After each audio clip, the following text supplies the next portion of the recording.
Hello everybody and welcome and happy Valentine's Day. Something I kind of had to rush because I came back from dinner, and I do apologize for that. I went to start up the game to prep, right? I know I still have my intro up, by the way.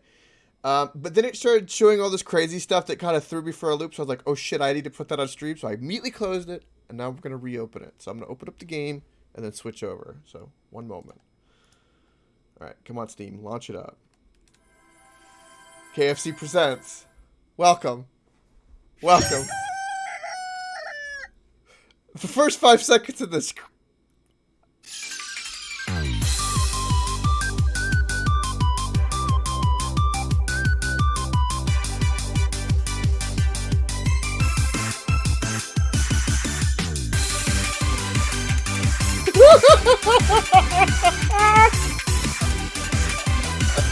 It's got a corgi, man!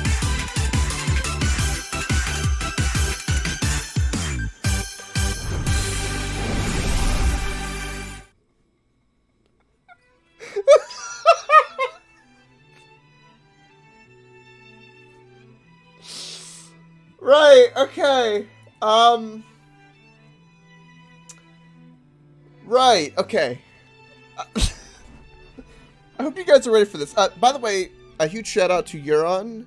He's the one that recommended I play this, so thank you, Euron. I really, really do appreciate that.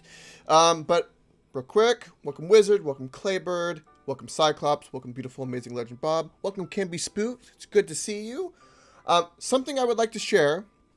Well, I've got everybody here, and I will probably say this repeatedly through the stream, so I do apologize. If you have better Twitch TV add-on, we have a whole list of new emotes. A whole list. Oh god, it went to my screensaver. Well, okay, that's not what I wanted. Here are some of them. So let me do this. Hopefully it won't mess anything up.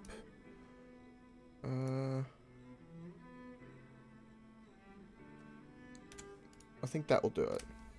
Yes. Beautiful. So those are some new emotes that everyone can see. Yeah, that's them right there. There's also the happy one. It hadn't been approved, so I didn't have it ready to go because I wasn't too sure, but Better Twitch TV approved it. So there we go. Welcome, Meme Lord, as well. Yes, we're going to be dating and having delicious fried chicken. What? What does fried chicken have to do with dating? Everything, Bob, because let's be honest. Let's be perfectly honest. There she is. Just sitting there. Right? Big ass boobs. Just got that smile. Kind of having a better day. Or a bad day, and she orders a big bucket of chicken, and you're like, that's my girl. That's what it has to do with. Anyway, without further ado, let's get started and see how this goes. I have not a clue in the world.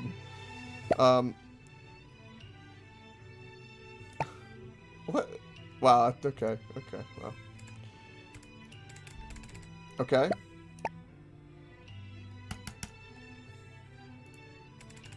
Oh, back, okay.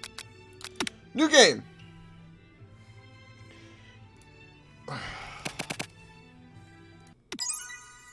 The biscuits! Welcome, Jam! Happy Valentine's Day. You sleep softly as the morning sun casts a warm glow through the window of your modest student apartment. Look at the chicken! Is that chicken doing karate? The world is peaceful and serene. You could stay in the moment forever. Stay in the moment with me, chat. Stay in the moment with me. Get your clips ready.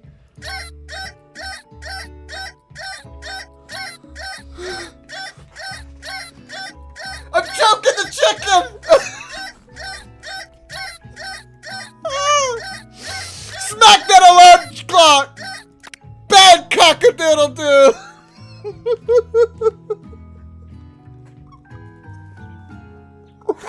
Oh, God! Lying in bed, you stare at the ceiling. thinking about everything that awaits you at the prestigious University of Cooking School, the Academy for Learning, Headmaster Gordon Ramsay.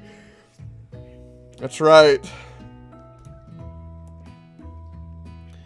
Right. Your mind begins to wander. You'll need to take this seriously. You allow yourself to daydream a bit, thinking about the future. Chicken.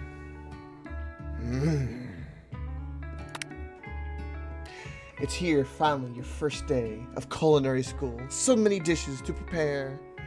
So many students to meet.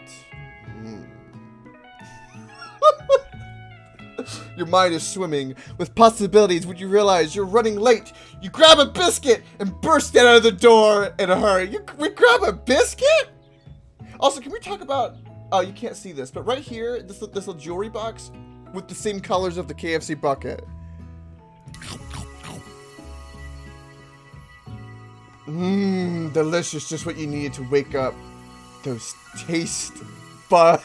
Oh my, I thought it was going to say tasty buds. Yeah, I know, Claybird. Anyway, if the jewelry box looks like a KFC bucket, let me show for, well, God! Ah!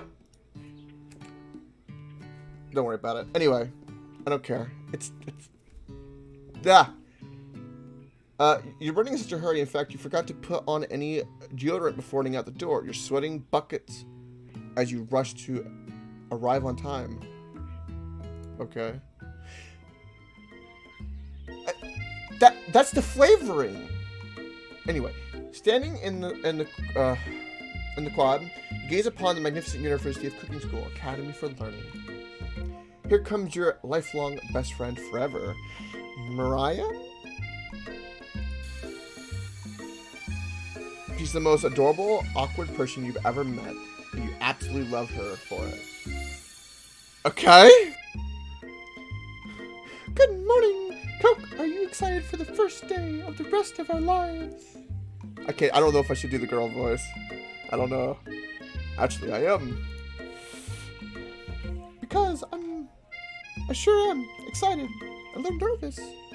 Okay, a lot nervous. Okay. Right, okay. It's just that this morning, I made a breakfast for myself. But, well, when I ate it, I couldn't taste any love in the food. What if I'm no good? What if I fail? Don't do girl voice? Okay.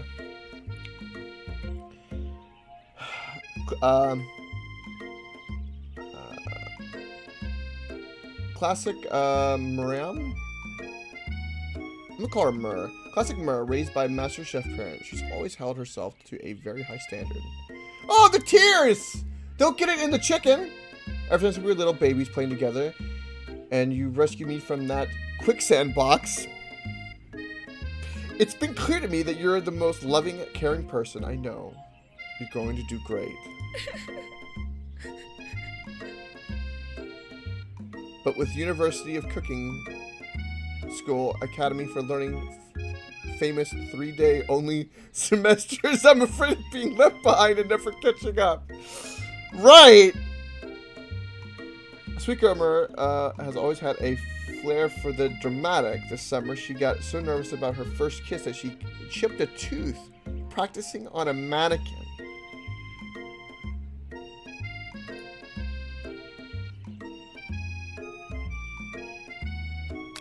I'll give her a pep talk.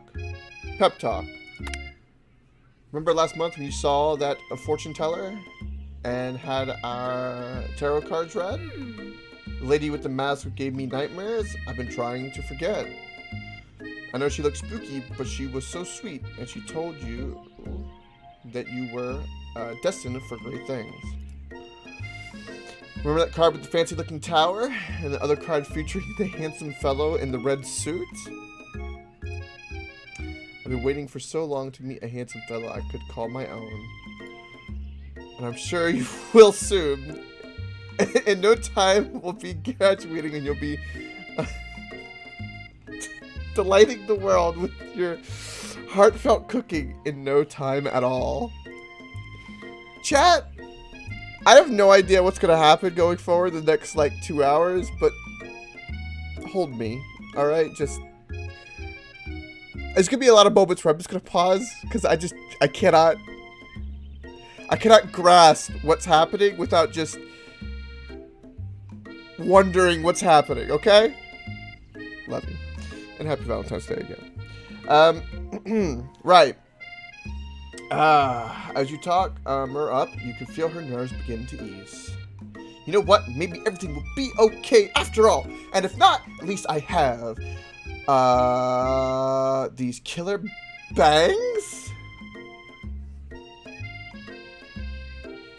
Uh-huh. Can you believe I cut them myself? Uh-huh. You can definitely believe it. Really? Can I believe it? Yeah, she has a weird posture like, hey chat, I'm just, you know, I'm just a little nervous right now. It's fine. I'm just a little nervous. All right, okay. Before you go get another word out, you're rudely interrupted when someone smacks your books and custom engraved measuring spoons out of your head. My custom engraved measuring spoons onto the ground. It's Alicia? Is that how I pronounce it? Alicia? Your arch rival. Does she got like a vampire tooth? She's totally evil, but you can't help but be filled with jealousy. She can get everything she wants, and she knows it.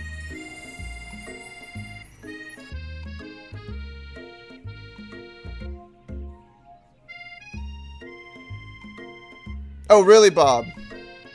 Shame on them.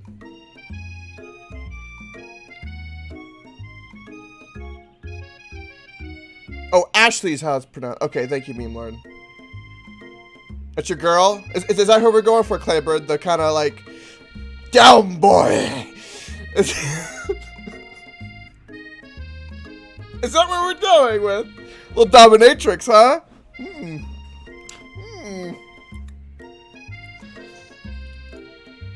Oh, I didn't see you there. Chicken shins.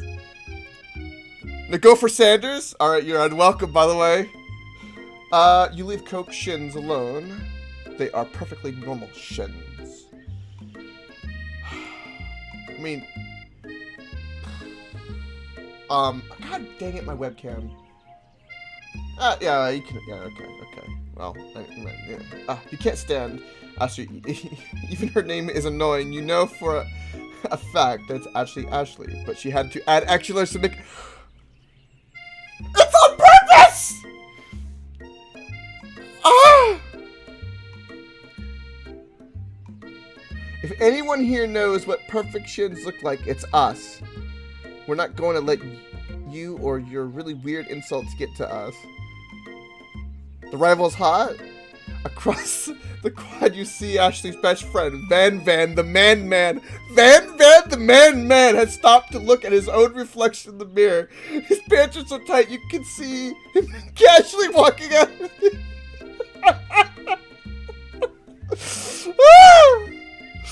With his rockin' glutes. Oh my, I can't even finish that. Ahem, Van. You rang.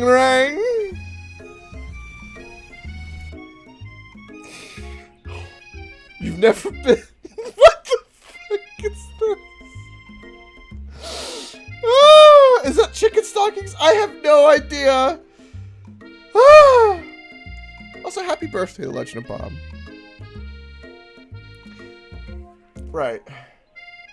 You've never been sure what their arrangement is, but as long as you've known them, Ashley and Van have been just as close as you and Mur, but substantially more devious.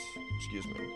I can't believe the University of Cooking School Academy for Learning would ever allow people like you to attend as students. I know, right? Their blinking is creeping me out. Stop it. I know, right? You'd think they just had... Okay, can we move on? Or maybe hire us on as professors. You amateurs could learn a lot from us. With the first day of school about to start, there's just not time to properly tell these two off, so you just resist the urge. No, can I tell them? Please? Please? Oh. Psh, see you later, losers.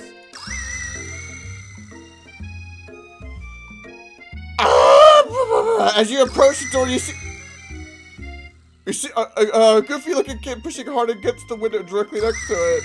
What is the sound?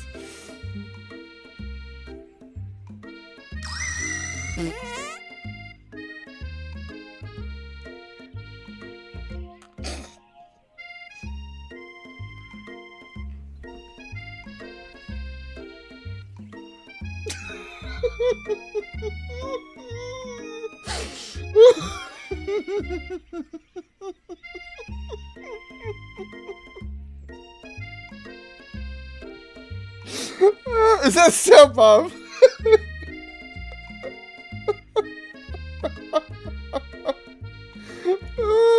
Oopsie. Pop, your name should be called Pooh. I think it's broken. You reach forward and easily pull the door open. That should do the trick. I love you. No. Where's the broom so I can banish this person? Jesus Christ. Right, okay. No, chat. I think you mean thank you. My name is Pop. I was named after my Pop. He's old.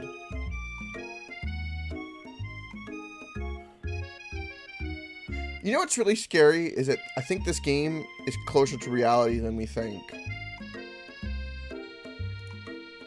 Could someone like this also be a student at the school? He must be one heck of a chef. Also his name tag. Name tag? We're calling it name tag?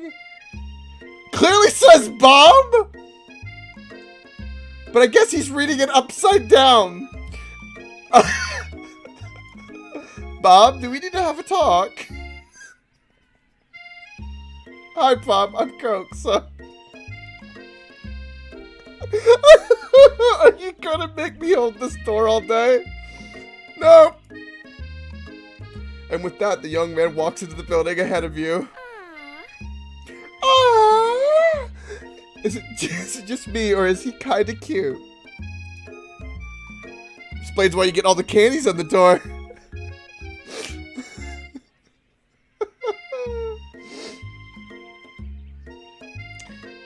Perhaps, Meme Lord. If you're talking about Subnautica. Perhaps. You both shrugged your shoulders before following him into the building. Did we talk about the fact that he broke wind? Oh my god, it's a picture of a bucket of chicken. It's a picture of a bucket of chicken.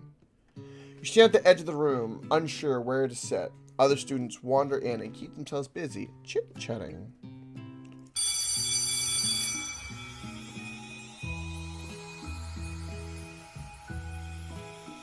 Here's the guy next to the clock. I didn't even pay attention to that. I was just too busy looking at that delicious bucket of chicken.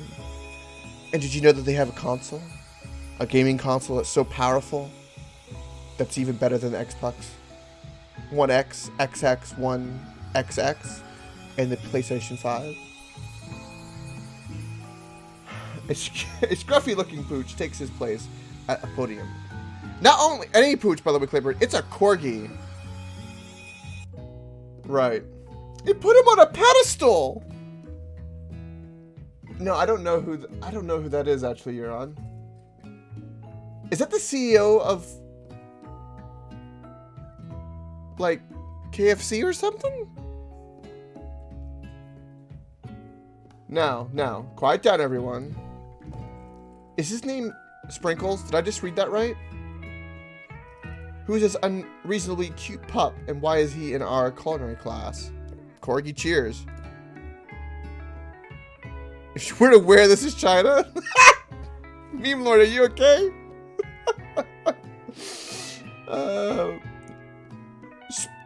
Sprinkles!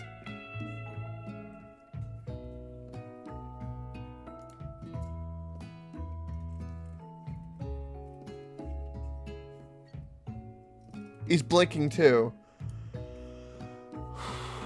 What? A cute dog is our professor? This is the best school ever. I guess only a dog's nose is capable of picking up all the nuances of fine dining.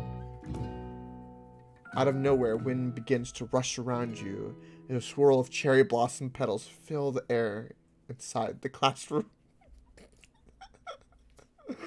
I'm chilly, someone closes the window. And then he walks in.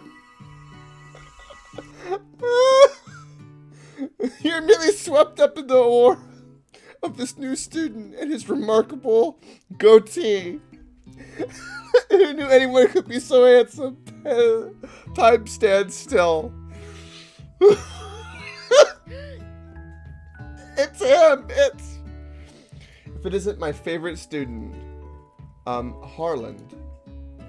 Colonel Sanders interrupts Sprinkle. Sorry, Professor Dog, before he can finish his sentence.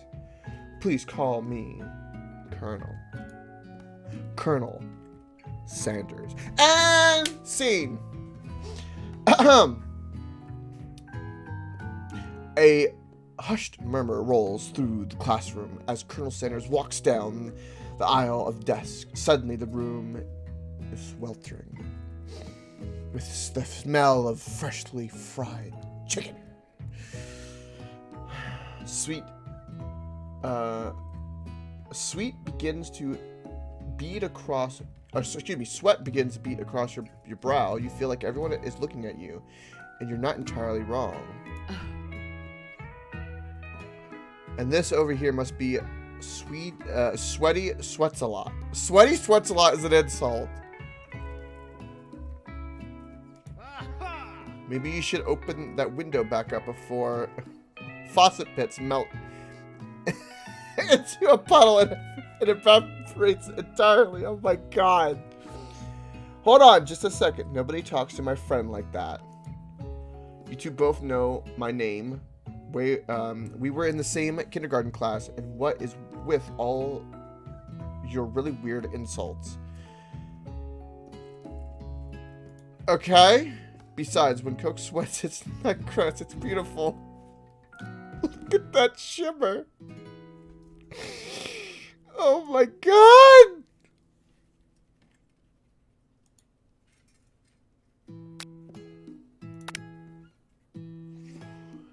Colonel Sanders, beautiful angel that he is, stands before you, smiling gently, his hand outstretched. Oh. Boy, howdy, this classroom gets hotter than a Kentucky Fried. Oh my god, please use my handkerchief. You freeze up. Colonel Sanders is talking to you. Wait, Colonel Sanders is talking to you about how sweaty you look. You're completely mortified. This can't be your first interaction. What if he never forgets this moment? Take the handkerchief. Take it. You stretch out your hand, and Colonel Sanders places a fine silk handkerchief in it. It's so beautiful, you hesitate to press it to your face. But when you do, the feeling is transcendent.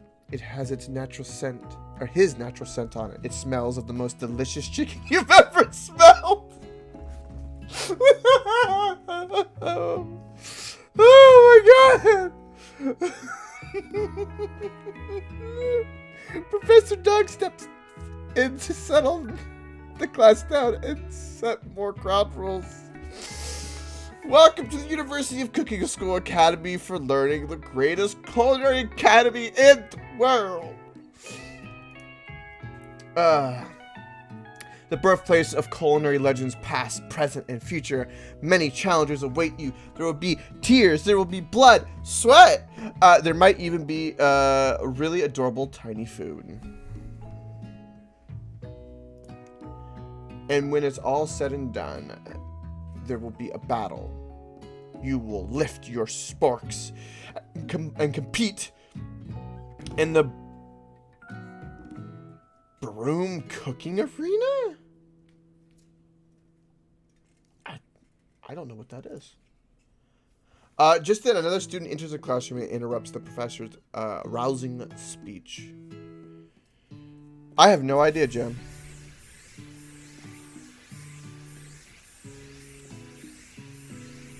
Hey guys, sorry I'm late. I hope everyone had a good summer. I really miss... Quiet! Late to class is bad enough, but interrupting my monologue. You're on the fast track. Out of here, young man. Are you sure you're even in the right place? Don't you recognize me? This is my 3rd year in the school, with you as my teacher. Everyone stares at him blankly. Does no one remember me? You're expelled if you utter one more word before I finish. That's a mad pupper. Why do they blink? God, the blinking is creeping me out. Right, let's be a lesson to you students that tardiness is unacceptable. Even Clank made it here on time, rolling halfway across town on his tiny wheels. Why is he sad? You turn to see the student Sprinkles is referencing. Who appears to be some sort of industrial kitchen appliance. What?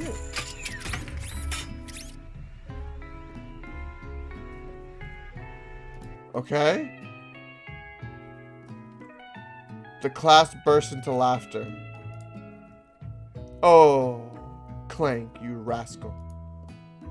Sparkles walks in the classroom as everyone stands in silent obedience. When he gets to you, he lifts his nose into the air and takes a deep sniff. Okay. Your diet is lacking based on what I'm picking up here. You definitely need a multivitamin. You should be taking better care of yourself. You've never had a talking dog as a teacher before, but Sprinkles' reputation for being smart but tough is well known.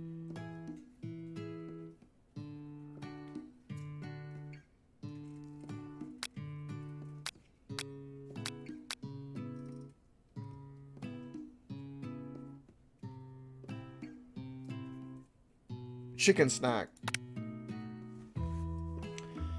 You reach beneath your apron and return with a chicken snack in your hand.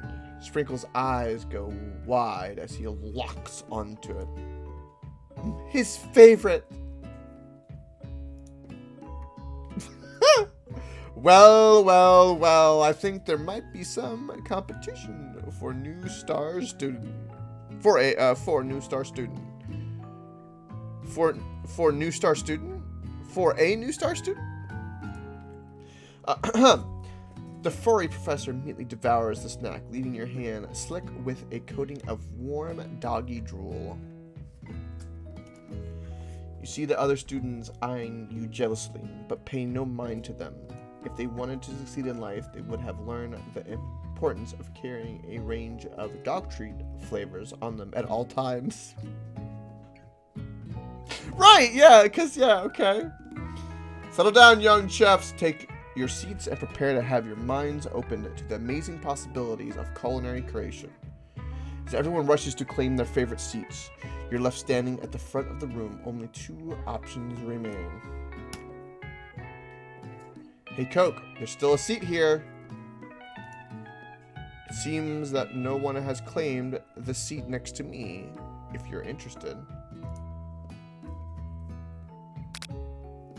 Let's go sit by Colonel Sanders. Yeah. You move to take your seat by Colonel Sanders. It appears he brought no books, pens, or pencils. However, his perfect upright posture shows off a seriousness that makes you confident in his desire to learn.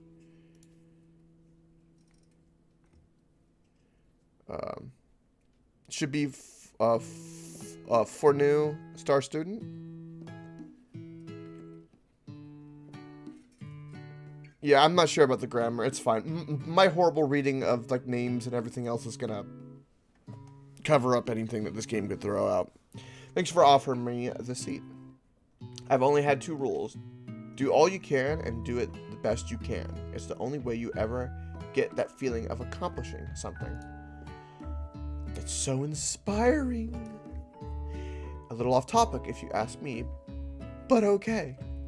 Yes, it's okay. As soon as you've settled into your seat, the professor makes an announcement.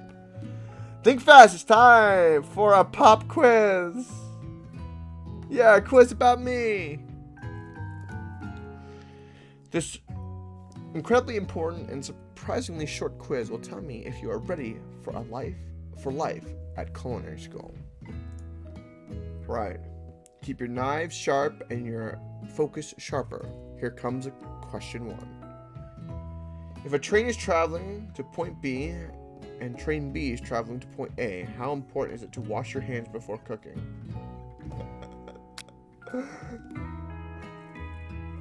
No, it's totally a quiz about him because his name is Pop. It's fine, I just... Oh my god. Right. It is extremely. Looking at you, Pop. Meh, depends. Doesn't matter at all. I'm gonna do that one. That's right. Forest is to tree as chicken is to... Night vision goggles?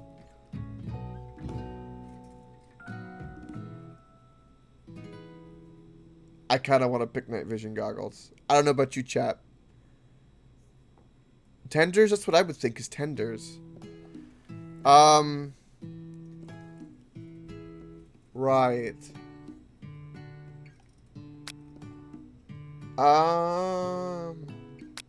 I'm picking night vision goggles. That's wrong!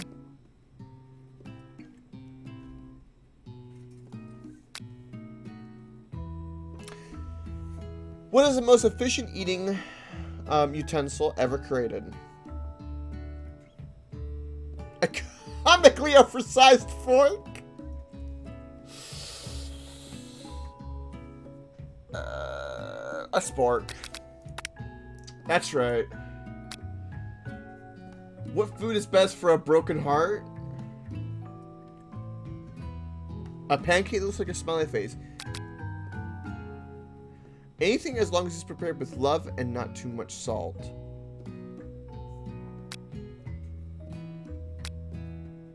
I'm gonna say the bottom one. How is that wrong?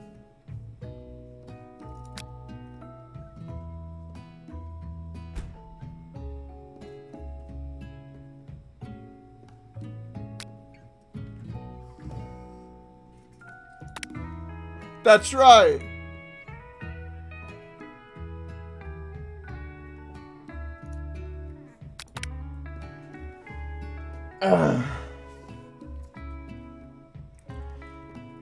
It's no perfect score, but at least it's not a complete and utter embarrassment.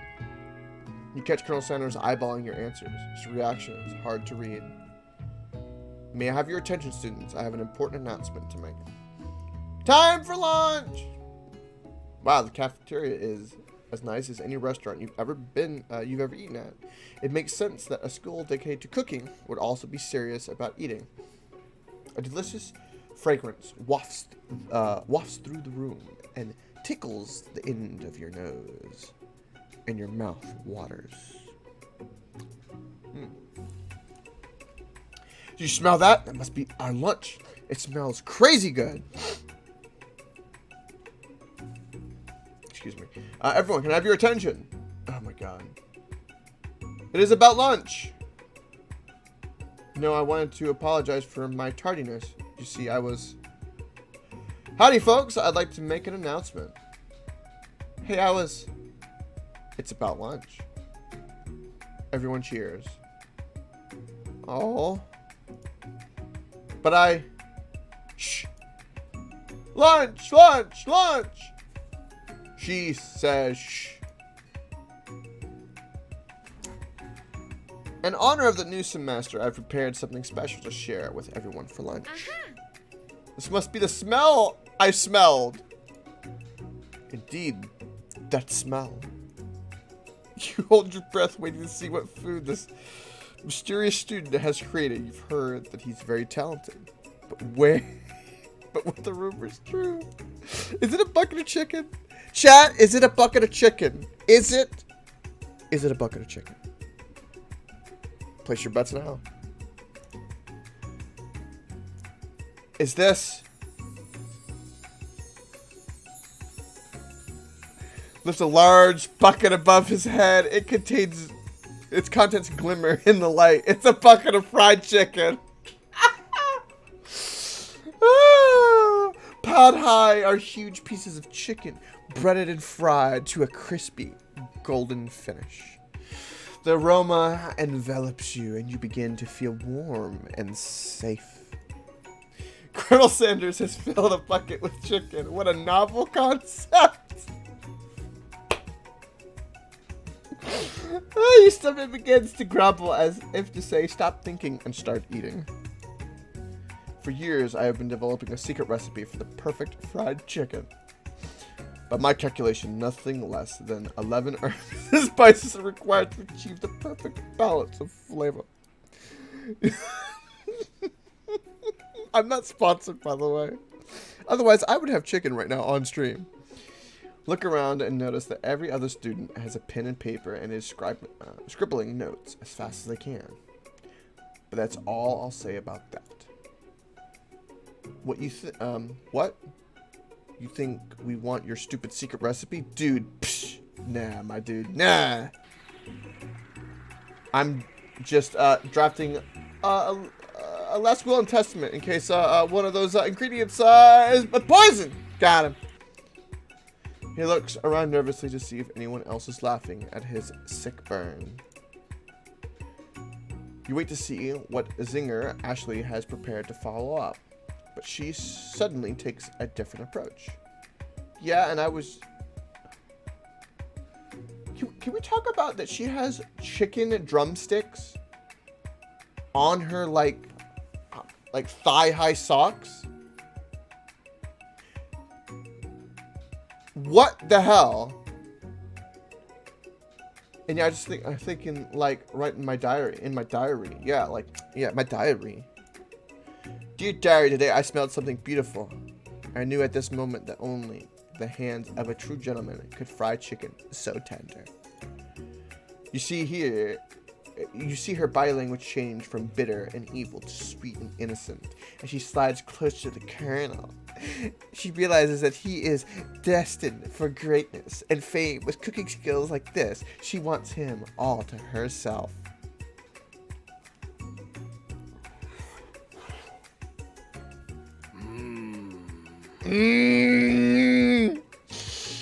Oh, please. Well, then, man, the man, if you don't want any, I'll take his. Whoa, hold on. I mean, I guess I'll try it. He takes one bite and his eyes grow wide. He starts contouring his face as if he tries to hold in his pure exhilaration and act unimpressed. Easy now. There's enough for everyone. Please. May follow my fellow classmates. Dig in. You take one of the pieces of fried chicken out of this bucket. You sink your teeth into it. It's amazing!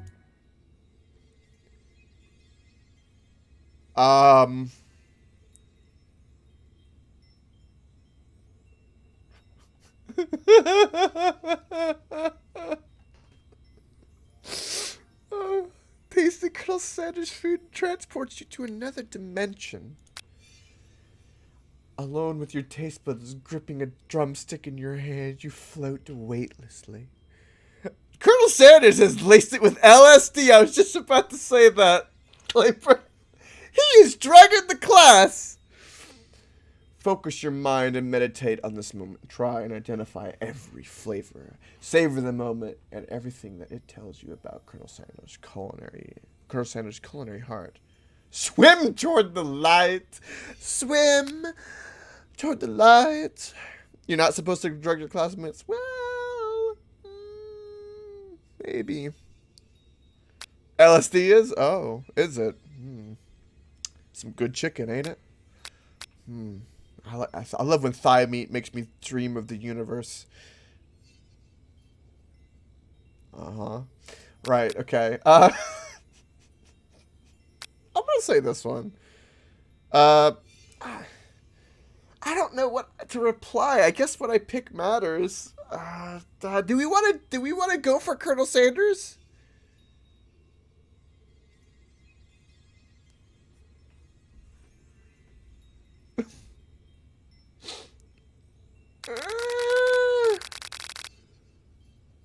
I'm gonna enjoy the moment. F it. You let the food rest in your mouth and focus on it, scrutinizing every flavor. No Sanders. Okay. Salt, maybe? Pepper, too obvious. Oregano, basil, maybe. But there's something else. Yes, it's LSD. Something dark, something spicy. You dig deeper. Deeper. Deeper! Yes, even deeper still until you find it. Could it be? He really did it. How bold, how adventurous to use LSD. You try to go even deeper into the sea of flavors, but this relevant epiphany alone is more than you can handle. You snap out of it and realize that this information was meant to remain a secret, and yet now you know. A mantle of responsibility now rests upon your shoulders. As you look around, you realize that everyone in the room is consumed by the lunch. No one noticed that you've traveled through space and time. After tasting his food, you try to get some one-on-one time with Colonel Sanders. Colonel Sanders smiles ever so softly as you approach. He stops what he is doing and allows you to break the silence. Colonel, I wondered if I could talk to you for a sec. Anything for a fellow chef. What exactly was on that chicken? Haha, how bold to come out and ask.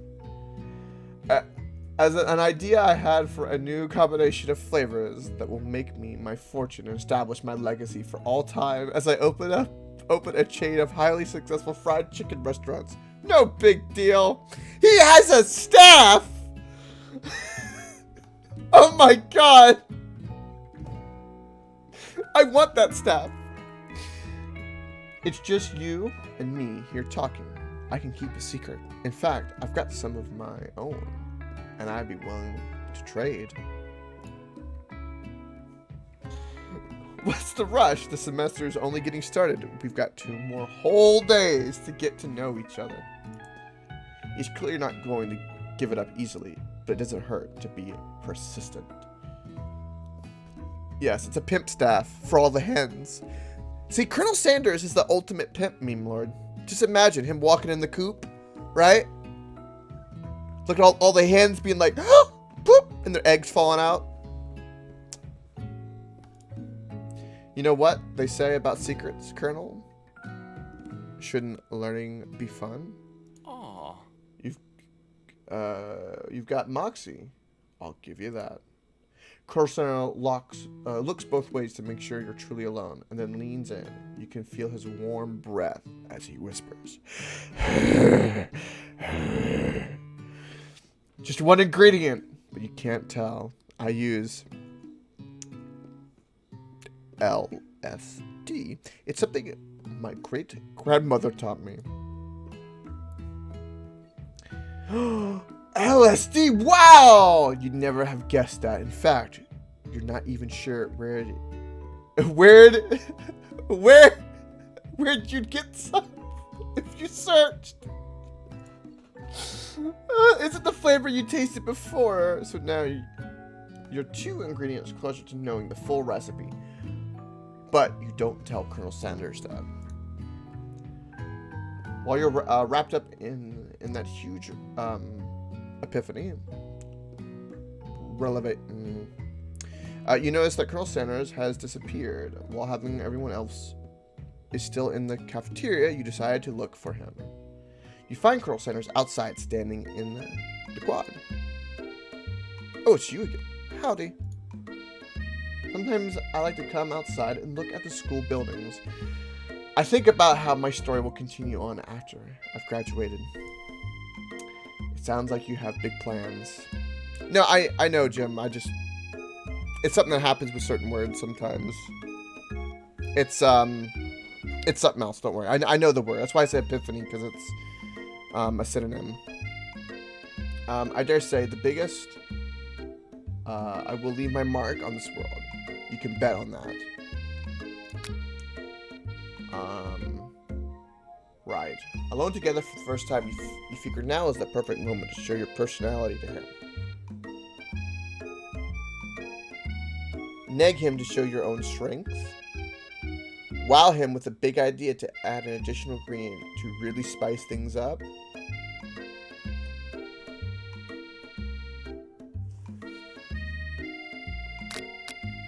Let's do that one. You know, I've been thinking about your secret recipe. Of course you were. You don't simply forget a flavor combination like that. That's exactly right. I remember it because I've tasted it before. I stopped at a random fried chicken stand the other day, and their chicken tasted exactly like yours. Did you just compare my recipe to a random fried chicken stand? A random fried chicken stand? Well, yes, I did, but it was a really good stand, especially considering it was frozen first. Frozen chicken! Gasp! Colonel Sanders struggles to conceal his emotions, fighting back tears of anger. I can't believe you'd say such a thing. You realize you've done irreparable damage to your relationship, from which it can never recover. He's hurt.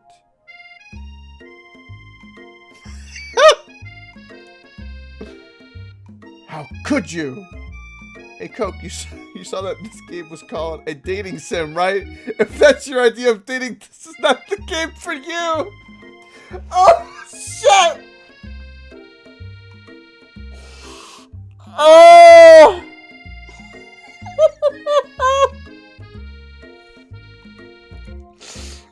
Oh my god, I lost the game!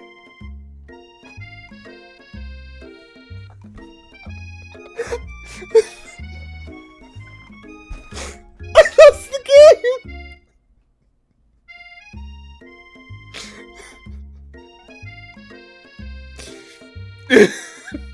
Thank you, Clayburn. Happy Valentine's Day. I'm gonna go cry in a pillow now. What the fuck? How do I lose a dating sim? Oh my god! I have to legitimately restart the game! Are you serious?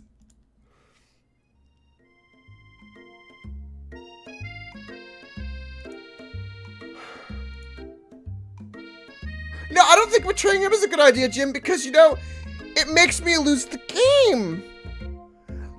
Who knew? Who knew a game brought to you by KFC would be upset if you offended Colonel fucking Sanders?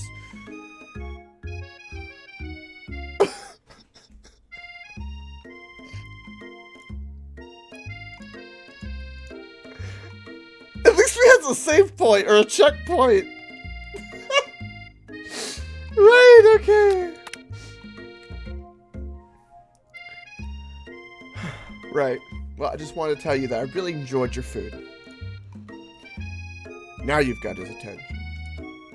The flavors were complex but comforting. The interplay between salty and savory and peppery, it was perfect. Perfect. Unlike my my record with this game. I appreciate the compliment, Coke. Appreciate it. I'm sure you'll be a big success. I know, we've only met today, but I'm starting to get the same feeling about you. We should head back inside. The next lesson starts soon. You step into a massive cooking arena where the afternoon lesson will take place. Each student gets an oven and all the tools and ingredients they could need. Right. If a Gordon Ramsay meme pops up, I swear. My record for this game is salty.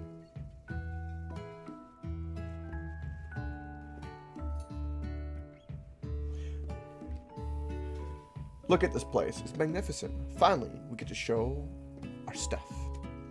Wait a sec. Oh no. We have to show our stuff. What if I totally blow it? You're not going to blow anything except maybe kisses to the crowd of fans you're going to earn with your signature adorable tiny food creations. Alright, Cyclops, go. Welcome, students, to the cooking arena. For today, lessons will be cooking with partners. Hurry up and pair off. Right, you're on. Nancy Murr looks over at you, but unable to control yourself, you pounce on Colonel Sanders. Hey, Colonel, would you like to tackle this lesson as a team? A team of two. That is me and you, if that wasn't clear.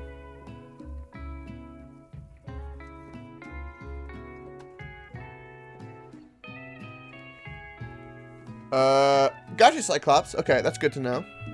That does make a little bit of sense. Okay. Want to be my partner? Aww. Sure, Coke. I'll prepare our station.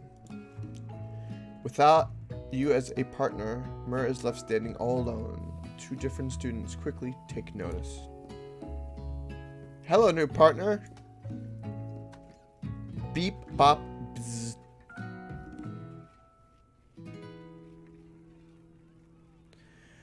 Gotcha, Cyclops.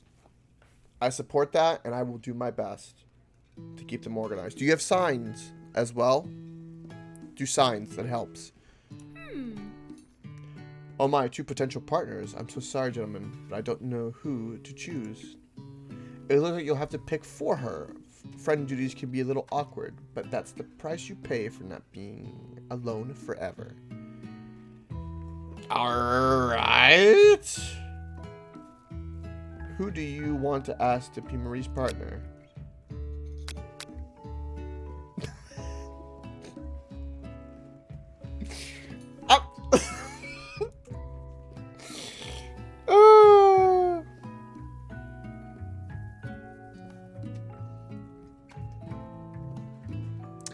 Oh no, I know, Cyclops. That was because Vasher and Beetle were doing that on purpose to trigger me. They were doing it to me. You just got caught in the crossfire, Cyclops, because you and me are affected the same way. So, that's just why I'm on your side 110%. And I will try to keep it, I swear.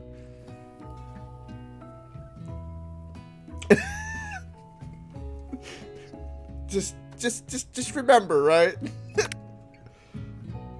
Remember Beetle's evil laugh when you were getting upset? You remember? He used to do it to me in Minecraft with obsidian chest. He did it to Valen too. Valen knows your pain. Sorry, Clank, but I think Murr will be partnering with Pop today. I made a machine sad. Pop gets a big smile as he steps up to the same station as Murr.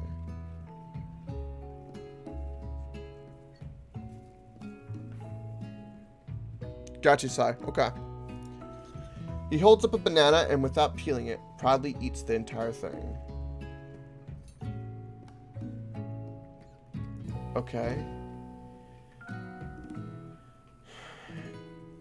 It's disconcerting, but Murr's too kind to act grossed out. I love your enthusiasm, Pop. She looks at you like, really? This kid? But it's too late to change your choice now. Now it's time to focus on your own cooking classwork. Alright, you two, for today's lesson, we're going to keep it simple. Pick a basic dish and divide up the steps. No chef is an island. It takes two No chef is an island. It takes 2 flint to make a fire. You get the idea. Okay. Which dish do you suggest to your partner, Colonel Sanders?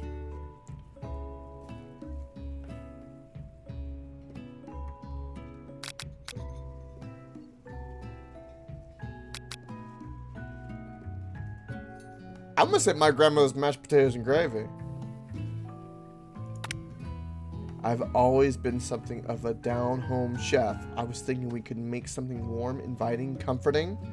Maybe mashed potatoes and gravy. I couldn't imagine one without the other. Colonel Sanders cast a coy look at you, causing your whole face to go beet red. Embarrassed, you quickly turn away. Oh, woo. I'll get the potatoes. No, please let me. Picking perfect produce is a passion of mine. Grabs my hand, looks at me. I'll pick the potatoes, but you get the peeler. Looks like things are getting pretty fresh around here. Does someone have a crush on Colonel Sanders? Go away, Ashley! We're just cooking partners. Mind your own damn business. Sanders' heart is my business, and you better keep your fingers off my man. Did someone call for me?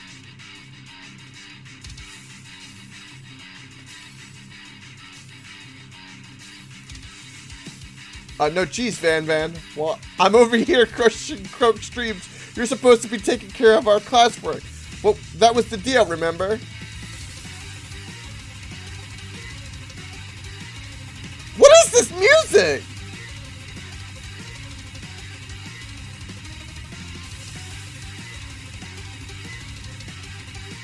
Colonel Sanders returns, arms full of peeled potatoes. He tosses them into a boiling water and turns his attention to you and your old friends. Oh, howdy there, Ashley. Van. Are we working in a quartet instead of a duet now? Actually, no. It looked like Coke was struggling, so we offered to give them a hand. You know how it is. These young amateur chefs need a lot of mentoring. What the hell is this music? Do I have something playing by accident? No, this is coming from the game. I was going to say, Colonel Sanders, maybe I could also teach you a thing or two about fancy food. Maybe one day you might be able to get up to my level. Huh. Doubt it.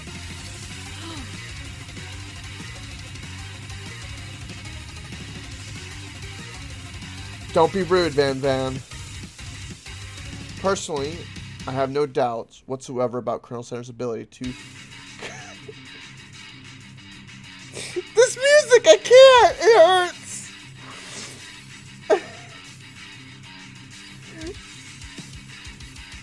Concoct creations worthy of admiration. After all, your fried chicken was quite spectacular. This suck up. There are chicks like this where they're just evil. They will just rip out your innards. But when they like somebody, like, oh, I'm so innocent. But Colonel, if you ask me, I might make a better partner for you than this thing that has positioned itself at your station. Don't you feel deep down that we cast complementary shadows? We fit together like a thigh and a drumstick. It just makes sense. Like a thigh and a drumstick. A thigh and a drumstick. Nothing about this makes any sense. No shit, nothing about this makes any sense. But one thing is clear. She's coming for Colonel if you don't watch out. Ashley is really going at you hard. You need to ask for some backup here before things get ugly. Turn to Colonel Sanders, hunk of hunks in your time of need.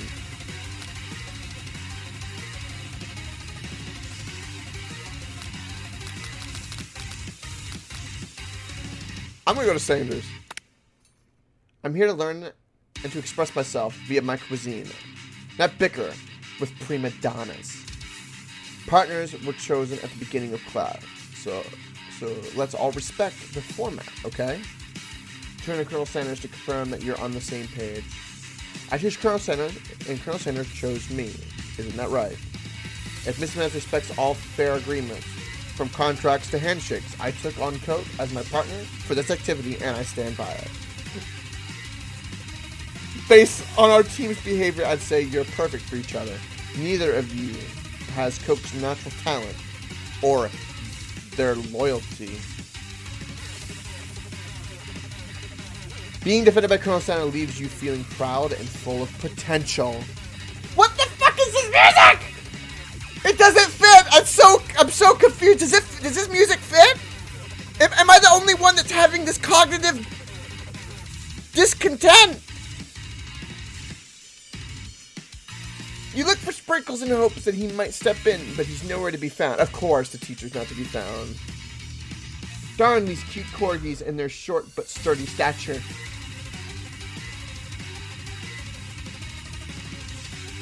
You look down at your station and realize that in the tension of the moment, your hands have been cooking on autopilot. Distracted by the drama, you've already crushed and boiled potatoes into a perfectly creamy mashed texture with plenty of butter and cream for flavor. It's as if your natural passion guides you through the steps you know so well while your attention was elsewhere. I know just what to do.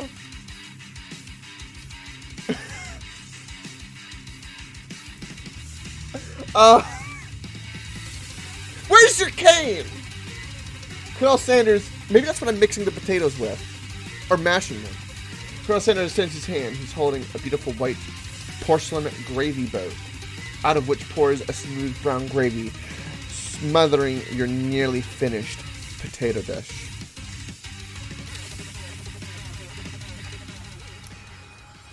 Gravy flows down the mound of mashed potatoes. The results look spectacular. Granny would be very proud. Colonel Sanders holds a spork out to you. You reach out and grab hold of it, but he doesn't immediately let go. The two of you stay holding the same spork, and for that small moment, all of the madness and pressure in this crazy world stops. Holy sweet Jesus! Your eyes lock. The moment is electric. Time stands still, ladies and gentlemen. Still. If you love something, set it free.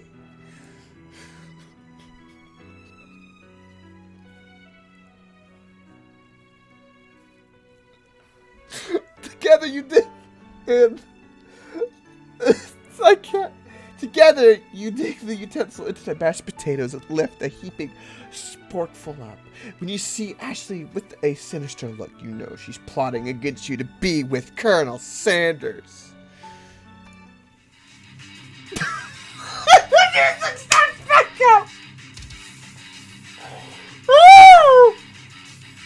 I'm filled with rage without thinking. You flick the spork full of mashed potatoes right into Ashley's super beautiful face.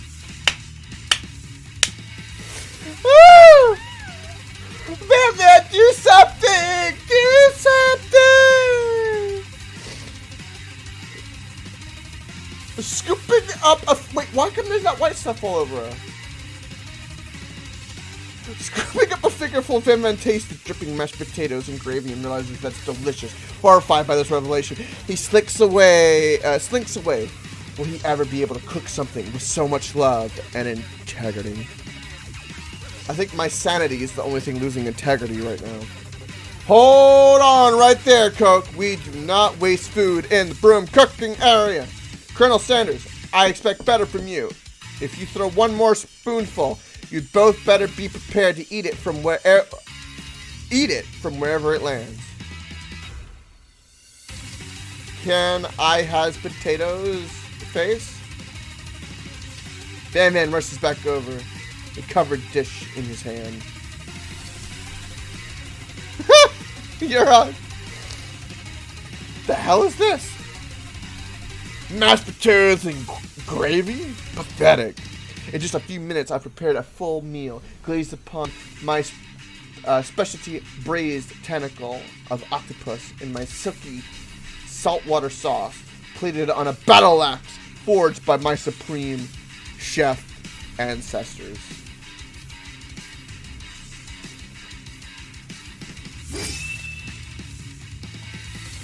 You've ignored me for too long. That ends now. It is I who have first bite, and you will all look on with envy. The interrupting student rushes at Van Van and swipes a bite of his signature dish right off the plate. No, don't! Something about this dish doesn't strike my nose quite right. I think the octopus was rushed. It may have turned in the process. The results could be toxic. Too late. It has been eaten. I think I left something in the oven. I don't feel so good. It killed him. Everyone sit back. Don't take another bite. When you look back at the plate, the rest of it is gone. You notice the tip of the tentacle being slurped up in Pop's mouth. Pop winches in pain for just a moment and then is almost immediately back to his previous oblivious self. Oopsie! Tastes like poison! The entire class has gathered to watch Pop's final moments. Shock has frozen the whole crowd. They are as motionless as statues. The class bell rings, disturbing the moment and snapping everyone back to reality. It would appear that Pop's enthusiasm for trying new things, despite obvious danger, has inoculated him against poisons of all kinds. So let me get this straight. The kid called Pop, who farted as we helped him open the door for him, is immune to poison. Is this why dumb people can't die? What the hell?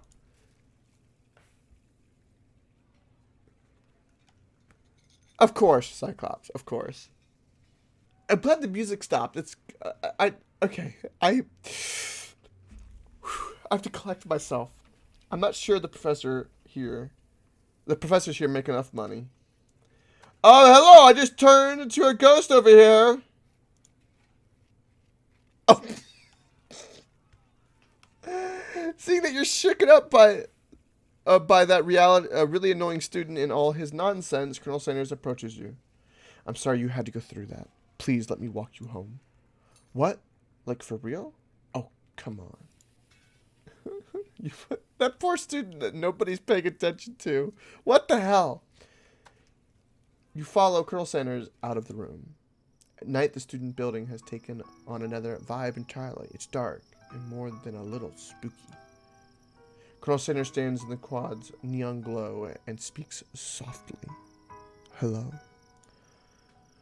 Those mashed potatoes you made in class today. Before you go on, I want you to know they're not a great representation of my skills. I didn't even realize I was making them. They were amazing. Tasting them, it reminded me why I became so passionate about food to begin with. Colonel Sanders is getting choked up. Cooking is obviously important to him in a way that you find inspiring. Welcome, little animal! Now might be the perfect time to tell him that you're developing feelings for him. Colonel Sanders? Colonel Sanders! Colonel Sanders! Yes, Coke? There's something I need to tell you. Ah! Hold it right there. There's something I need to tell you first. You bitch let me into anime? Please do. I want anime waifu. You see, when I was just a boy, I had a dream that one day I would be the greatest chef the world has ever seen. And every day since, I have been working toward that dream, day and night, never stopping, never resting, also lifting a lot of weights, like so many weights. We should follow our dreams with all of our hearts. that our souls may grant them, like wishes floating on a shooting star. Hey, no, you, shut up! I'm the one here to say inspirational stuff and be the star of the story. Are you forgetting that your cooking literally killed a guy? You can't prove that. I also saw you kill that guy. What was his name? Somewhere in the distance, you hear a long, sad sigh. Oh. Forget him. We're talking about me. Me. I'm the hero. The spork monster here to fight a hero.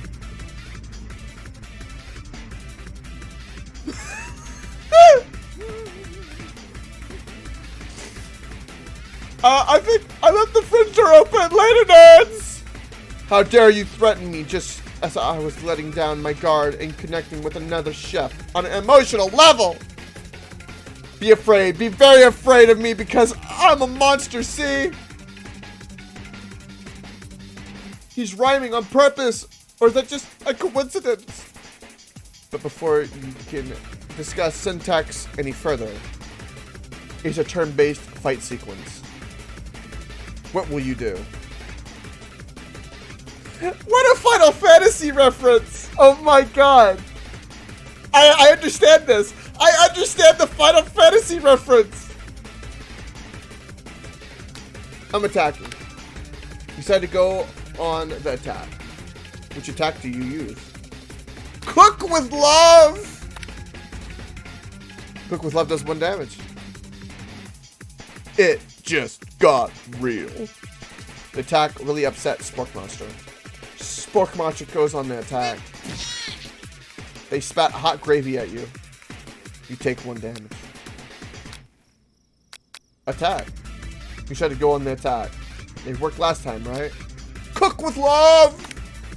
Cook with love does 1 damage.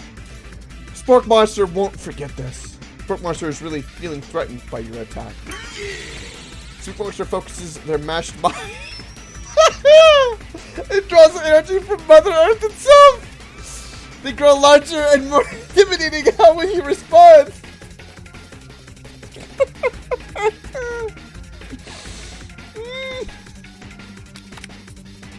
You decided to defend. Which defense will you use?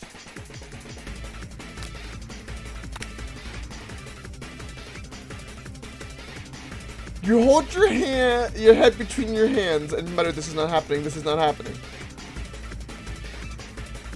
Spork Monster is no quitter. Buffed up and ready to rumble. To go on the attack once again.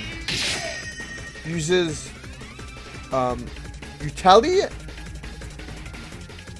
Utilitensel. You take 2 damage from an attack. If you take much more damage, you're not going to survive the battle. Cook with love! Spook Monster is oozing cheese sauce on the lawn of the squad. I wonder who is going to have to clean that up. Feeling vulnerable, Spook Monster prepares for the ultimate attack. Rounded Edge. Vile villain, he brought out the cane again! Your reign of terror stops here.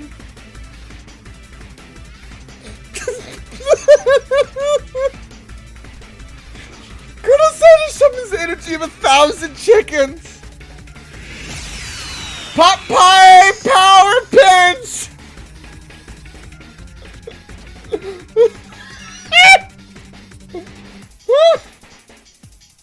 You saved me.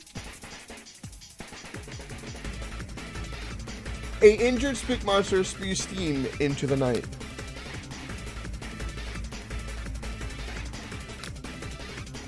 Spare this wretched beast.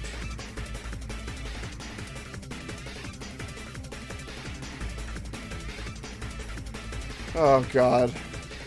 I want to do this one, but the game will want me to do that.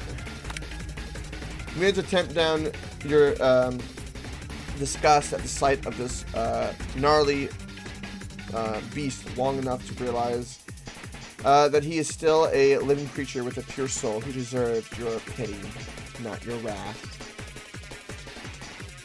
Be gone, beast! And do not dare come back for a follow-up encounter tomorrow. You won't forget this, and I certainly won't be back, like you said.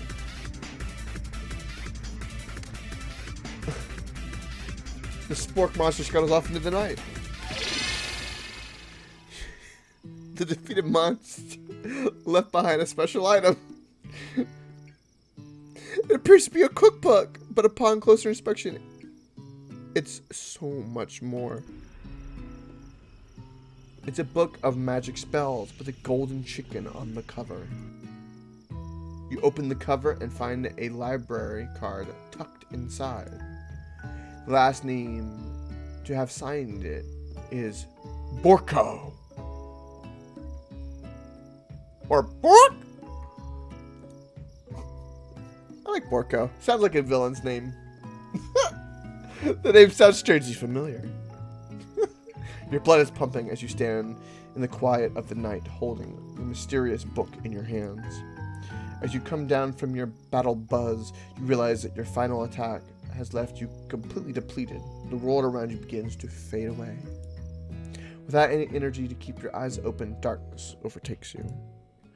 The image of Colonel Sanders flashes before your eyes as you fall asleep.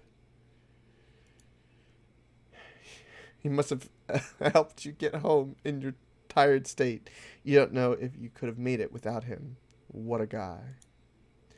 You want to thank him, but you don't have the strength to utter a single word. You feel your covers being pulled up over you as you are tucked in tightly. Good night, my colonel. In your dream, you're together with Colonel Sanders. For some reason, Sprinkles is also there, instructing your love. Dreams are weird. You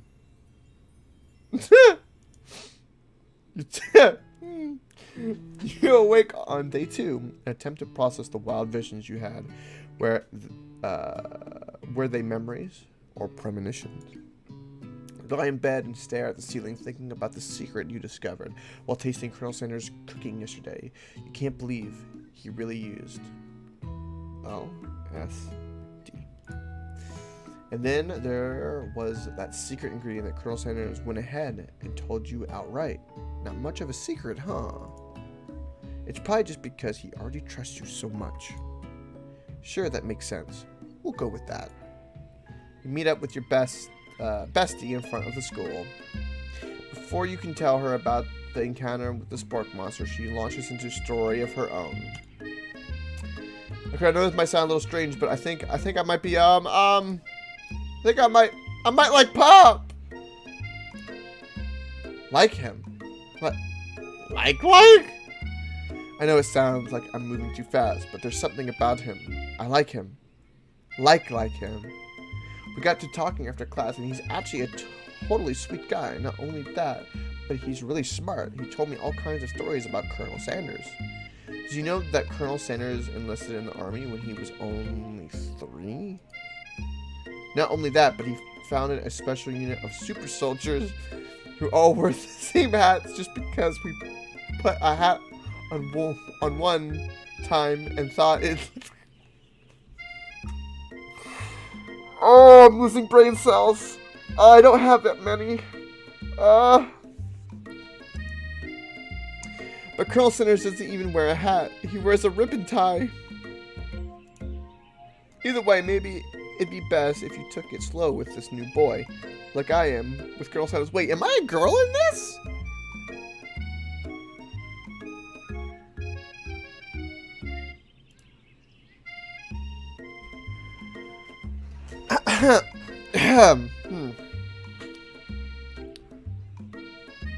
You and Colonel Sanders, the coolest guy in school, the most famous student to ever attend University of Cooking School Academy for Learning. You're a thing now. We definitely connected yesterday. Sure you did. You're great. Why wouldn't he be into you, I guess? Maybe you're jealous. Laughing at the implication that you and Colonel Sanders might be a thing is definitely not cool. You are great. You have an idea about how to prove that your love is real. Well, if he's not into me, why did he tell me one of his secret ingredients? However, you don't tell her that you know a second ingredient too, which you discovered on your own. Your bestie's eyes light up. A secret ingredient. Yeah, I just said that, a secret ingredient. Is there a dramatic echo in here?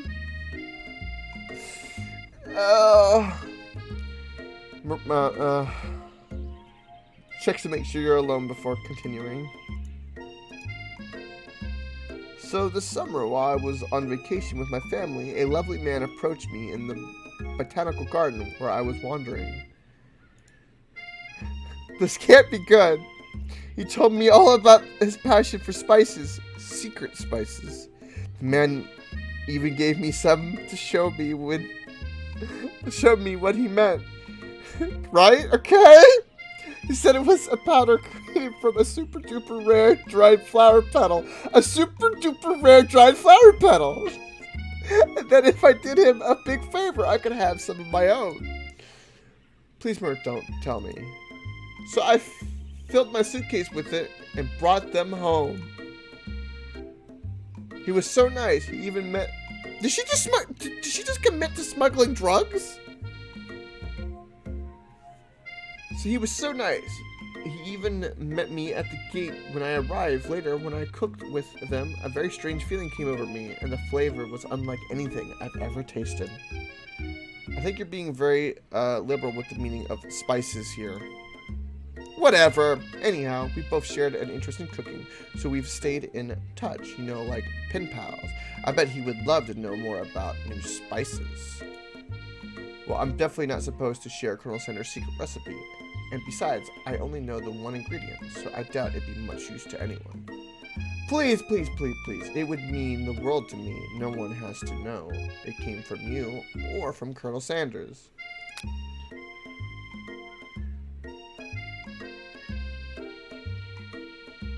I'm gonna make up a fake ingredient. I ain't gonna tell her anything. Why the hell would I tell her anything? She's gonna stab me in the back. I'm now emotionally... Who the hell is she?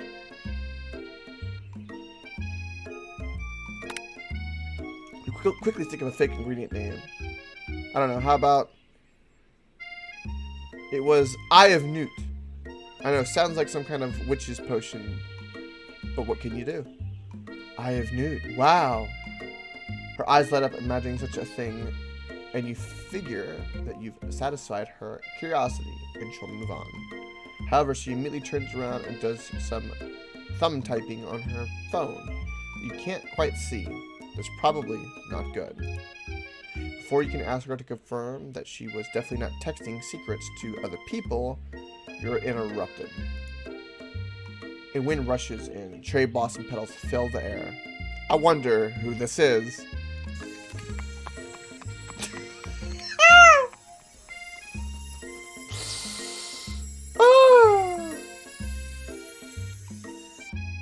Run to him. You decided that the best way to show Mur how serious you and Colonel Sanders are would be to run to him. Surely he'll sweep you up into the back of his stallion and you'll ride away together. Then show her good. Oh, Colonel! My Colonel! However, your sudden movement surprises the horse and it rears up, kicking you directly in the face.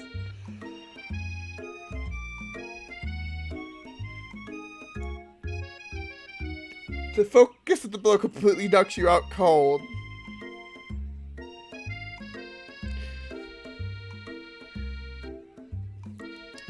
His seat is all chicken? Of course it is. Why did I just get knocked out by a horse? What the fuck is happening? What is this game? Why does this exist? Oh my god, Noah, get the boat! In the darkness, you see a vision. Oh! Coke, I'm here to deliver you a message. Not this guy. It is important that you remember this exactly as I say it. If you forget, the world could end. So you know it's serious. I've been trapped in a realm beyond, but a great prophecy relies on my return. Only you can save me.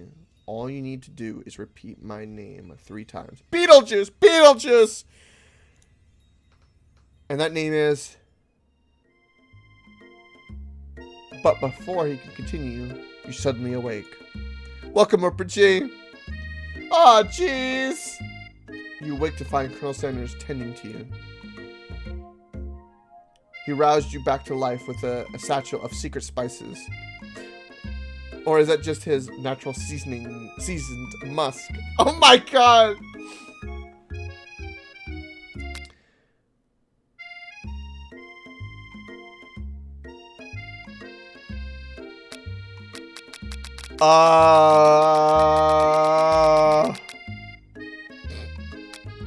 Which one do we pick, chat?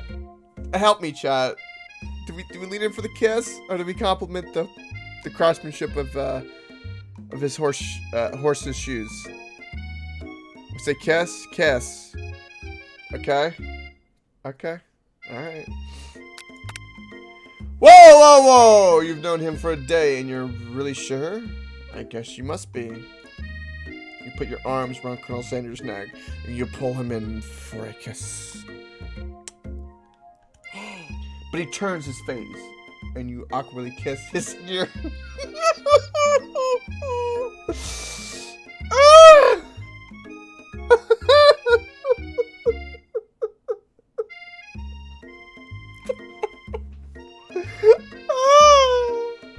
Too soon, you clearly mistook his compassion for love.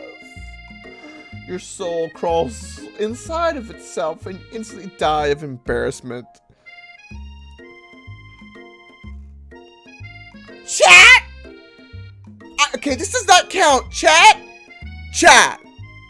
What the hell? What the hell? Shame.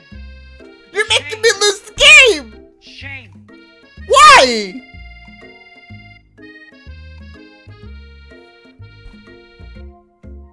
I just want fried chicken!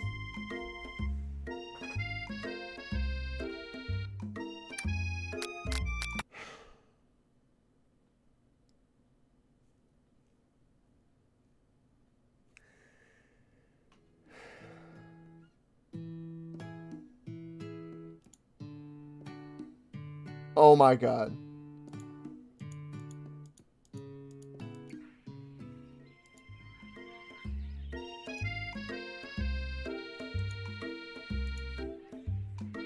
I have to do all this again.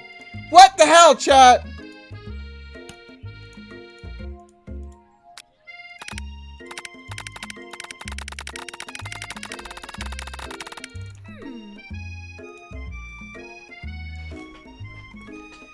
You just want a drumstick from Daddy Sanders.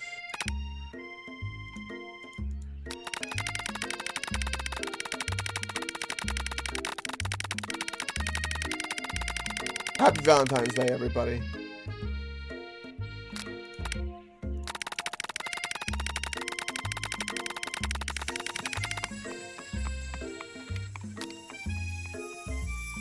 You know what? I'm gonna do this one. Colonel Sanders' horse is truly a thing of beauty. But ever acknowledging that he's being watched, he does a short horse dance before dismounting with a flourish. Then he slaps the beautiful creature gently on its rear, sending it running free into the countryside. There's the staff again! You are so struck by the sight of him that you lose the ability to speak coherently. Oh, I didn't realize anyone was watching. Don't worry. He knows his way home. You attempt to compliment Colonel Sanders, but the words don't come out exactly right. Blah, blah, blah. What a horseful butte you have. I mean, what a horseful butte you have. Dang it! That's what I just said. Being a good friend, Murr attempts to cover for you. Oh, Coke. Just really nervous around people they like. What? That's not helping. I mean, they got food poisoning and were up all night. It was gruesome. You should have seen it. What? She gives you a wink and smile, as if to say, situation handled. Can't blame a girl for trying. Okay.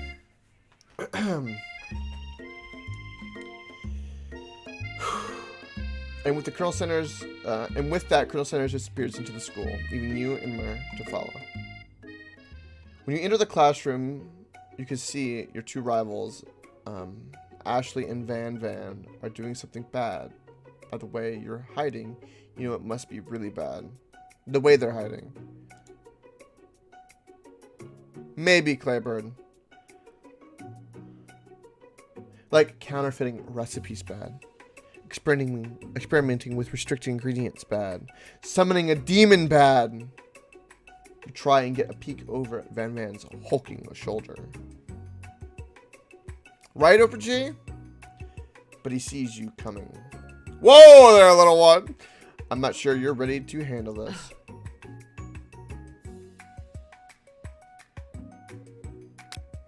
That one. You sit near the rivals, but leave your back turned to them. You even hear Van mutter something that sounds a bit like a magic spell. However, he notices you eavesdropping. You try and cover your tracks and improvise an excuse. Ahem! It's time for class, and you're distracting the rest of us who want to learn. Now, you've upset them. Oh, and you're the Emperor of Cooking, are you? You make the rules? I'm not sure you'd know a good meal if it ate you. Being the best chef in the world takes more than just culinary skills. It takes creativity. It takes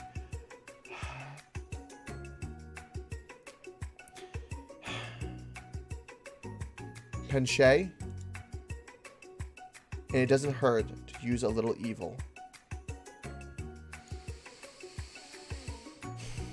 You finally get a look at what it was they were hiding, and you instantly recognize it.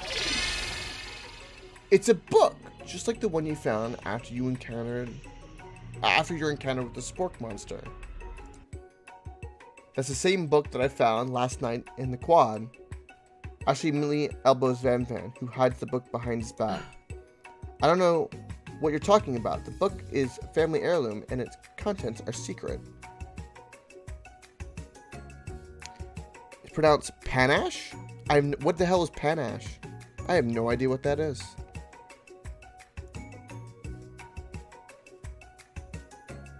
You notice that they haven't just been studying the book. They've got Pop pinned to the wall, and they're tossing potato skins at him as he tries to catch them in his mouth.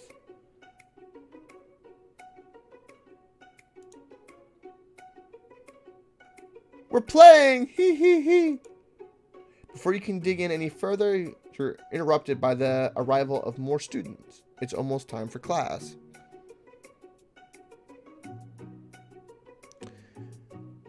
Hide to a full boyfriend has even more regular cringe than this.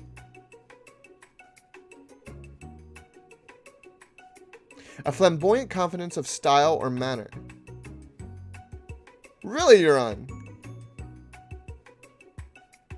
Yeah, I never knew that. Thank you for that, though. Well, one thing, I think that game is banned on Twitch, by the way. And I think Doki Doki Literature Club was banned and then wasn't. And I'm not too sure if it still is or not. Because I know co-streamed it at some point, but I'm not too sure. Beep beep, boop bop. The only one with sense here. Clank must be running late. He's in such a hurry that he rolls right over Van's meaty foot. Van, the man.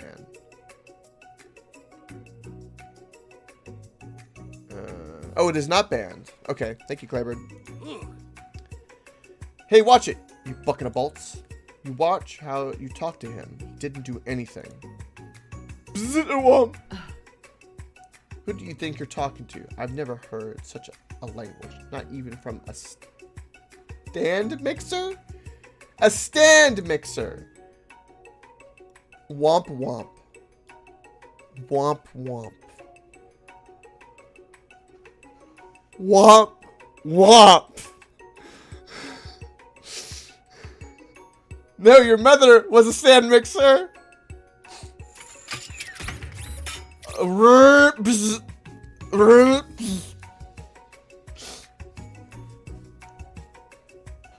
Van Dad jumps to attack Clank, but Clank shocks Van Dad, sending him flying across the room. Protect me, Colonel Sanders. These crazed men are about to come to blows. I think it must be over me. But I'm not interested in either of them.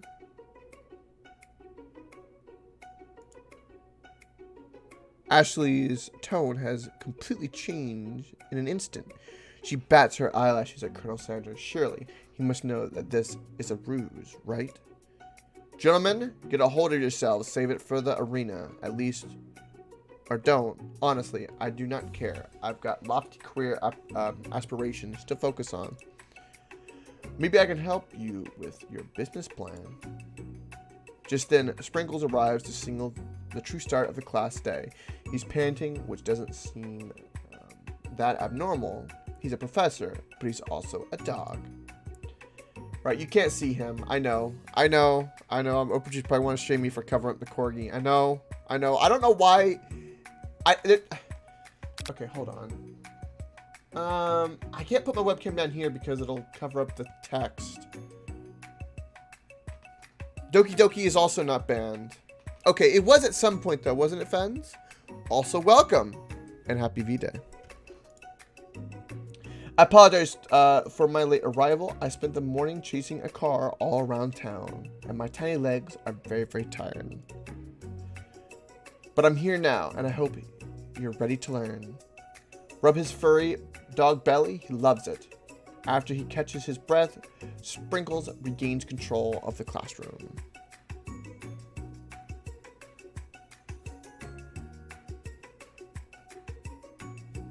I could have swore I saw it make the list at some point.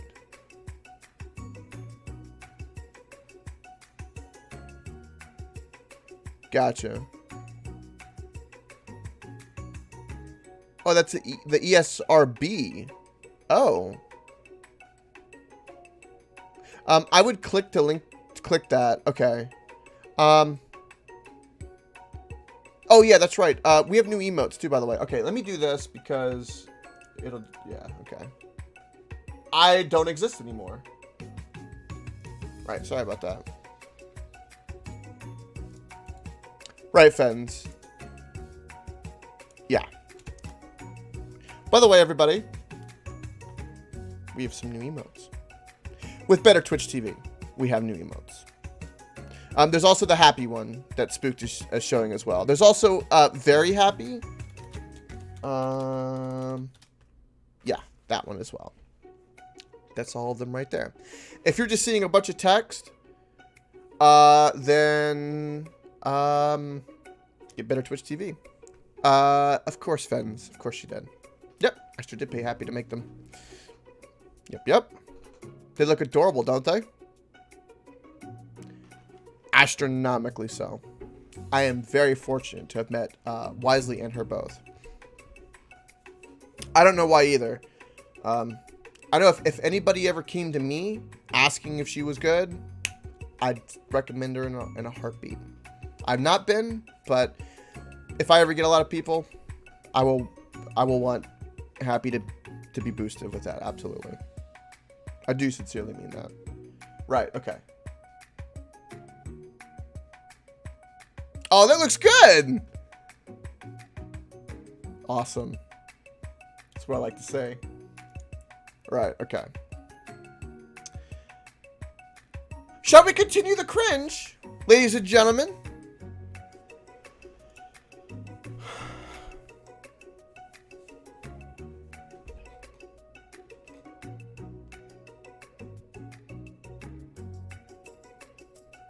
You have a fucking subscriber because that email and you don't even stream? Yeah, it's not good. And the beauty of the ones that I have, right, that I had made are purely... Oh, by the way, I'm going to link it. Link Better Twitch TV to the Discord server, fans, by the way. I have not done that today because I was coming back from dinner, so I was kind of rushing. And I slept in because too much Valheim. But I'm going to link it to the Discord server, and the goal is people who follow the stream and have a lot of fun here can use those emotes. Yeah, you sure can, actually. Not sure why I would. So people can use those emotes in the server. They will only be able to use it in the server, though. Yes, I can. I was going over those because we do have space still, but I thought maybe just keeping that space empty, right? Because if we could simply not use that space, then that's just more emotes, right? Because I want to keep uploading more and more to there as time goes on. So, plus I'm kind of curious what it's like to link it. So, just to let you know, I'm going to tinker with that. Yeah, feel free to, bud. Absolutely. If you want to pay attention to the lesson, truly you do. Which is why in 1776, at the signing of the Declaration of Independence, there was a chicken who first signed their name. But you can't help but daydream about Colonel Sanders, and you miss most of the important parts. When you come to Sparkles, is holding a tray of food in front of you. Well, Coke? Naturally, this appears to you to be a sample platter.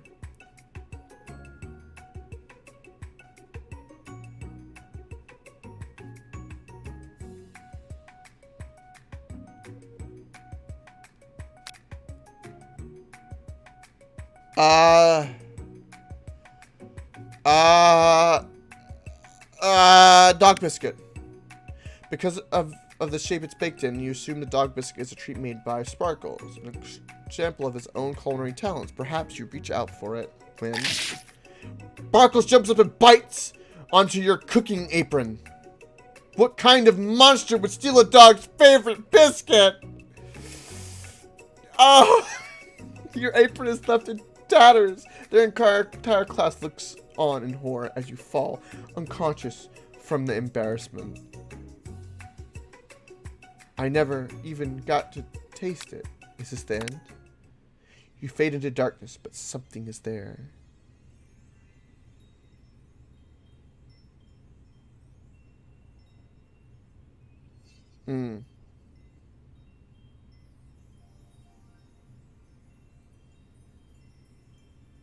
Oh, it does, Fens. I wasn't too sure. Okay, I still have to upload them? Okay, then I'll probably just upload them manually then. Yeah, but I'll be adding them. It'll be 8 total. And we only have, we can have 50, right? And we've only used up 27, so we still have plenty of room. You don't think you can get Better Twitch TV on mobile without a third-party app? You know what, Upper G? I'm not too sure. Yeah, we can do that as well, Fens. Yeah, we can get rid of, like, the, I think the Among Us stuff, like the sus and report. It's dead now, unfortunately. No one's even doing memes about it anymore. Is that so spooked? That's unfortunate. By the way, I meant to post everything, like I can at everyone about the emotes, but I figured I'd just do Happy Valentine's Day. And then I'm going to do like a big thank you to Happy and everything later this week to make sure everything is working right with the emotes, and then also with the pants and the shirt and all that's coming as well. So if anyone's wondering why that hasn't been done as well, why you didn't get like a big announcement. The Spork Monster. Bark! What are you doing here? It's not your time, my friend. Your act of kindness has not been forgotten. You watch it as your apron magically repairs itself. You won't have to live in embarrassment anymore. Thank you, my friend. Wherever you are. Which item do you want to sample? glass of water. You grab the glass of water and gulp it down. It's cool and crisp, like the purest snow melted by a mountain spring. Hey, that was mine. It was from my favorite toilet. You owe me $6. Oh, God!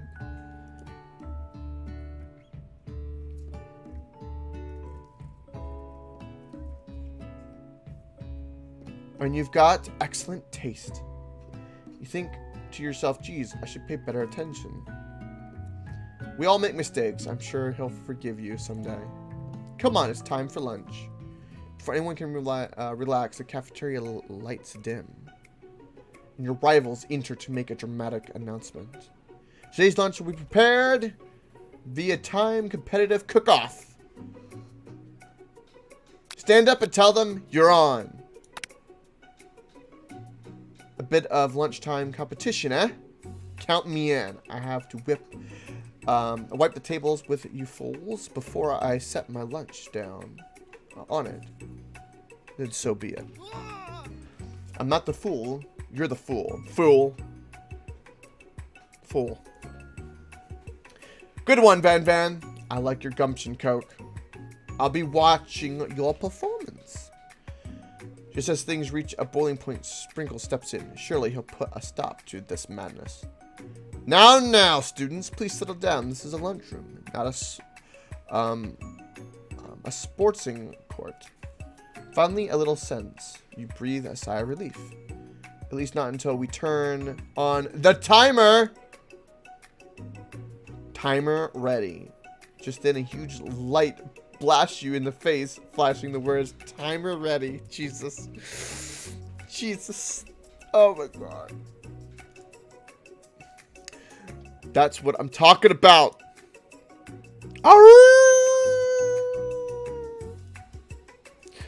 I stand corrected.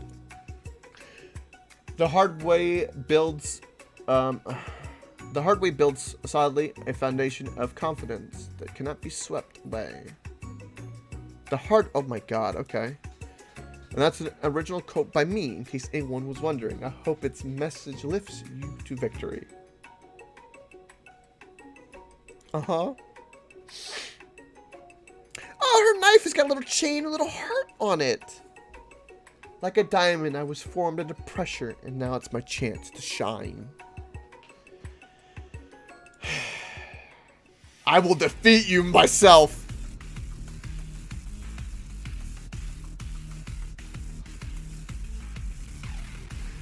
You had this chicken, and you made mashed potatoes and gravy on day one, and you're feeling like you can really impress him again here. It's time to boil some water for the potatoes! Think fast. If the timer runs down, you'll be forced to pick randomly. I went to click to, like, the next bit of dialogue, and I clicked an answer.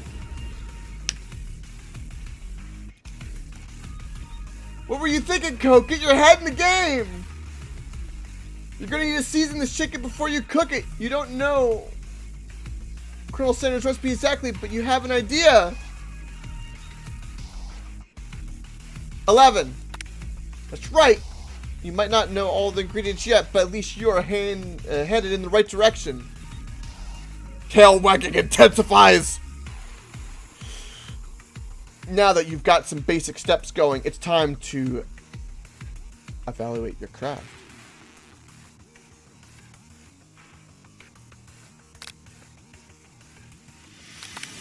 That's right. You must never take this opportunity for granted if you hope to succeed. Your classmates are rooting for you, but Ashley is simply stronger and faster than you. You better pick up the pace if you want to survive.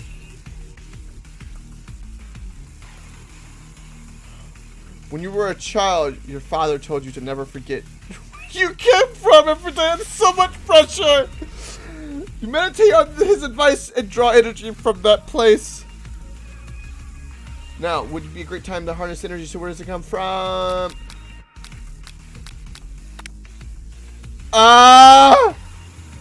This is a horrible time to start forgetting important things? Should I shut out the noise in the arena and focus on your cooking?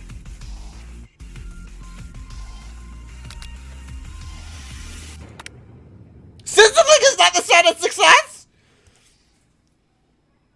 Don't make me get the spray bottle. How am I so shit at this game? What the hell? Oh my god. Yep.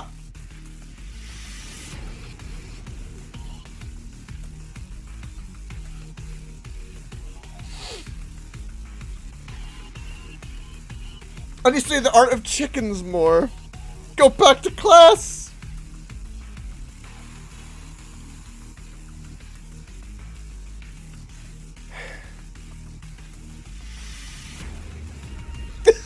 Oh, great use of that emote. Look at Spook's already using it. It's beautiful.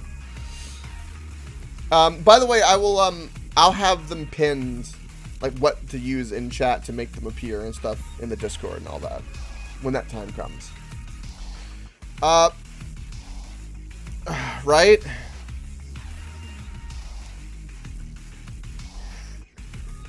Let's try again.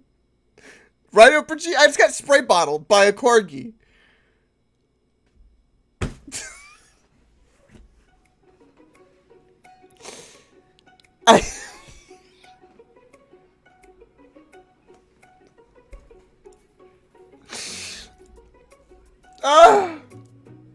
Just let's go. Let's go. Let's go.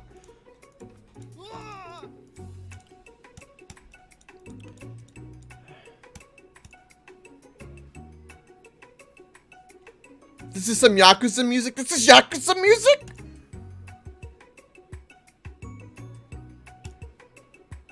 Oh!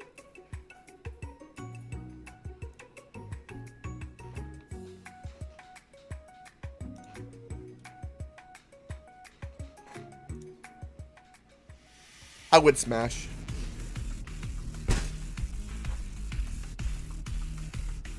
Okay. Let's go. Let's smash those potatoes. Smash them. Let's go.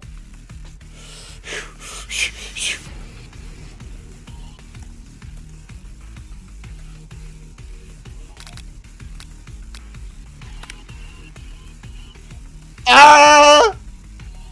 Right, okay. So it's the top one? Fuck. 11! Gratitude!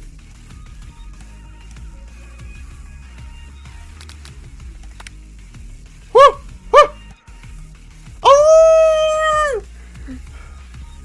You try to shut out the noise in the arena and focus on your cooking. Silence. Silence? You notice Colonel Sanders out of the corner of your eye. I believe in you, Coke!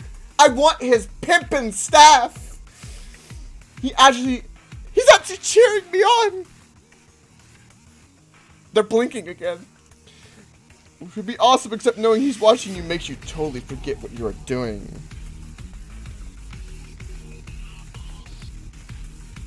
It better be, Clayburn. Now all you can think about is Colonel Sanders. Colonel Sanders! Ah!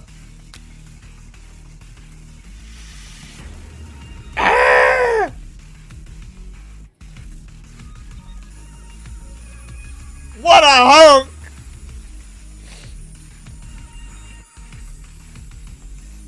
hunk! They're fairly new. They're not shared, fans. I have it set to where it's only can be used on this chat. Currently. That bad face.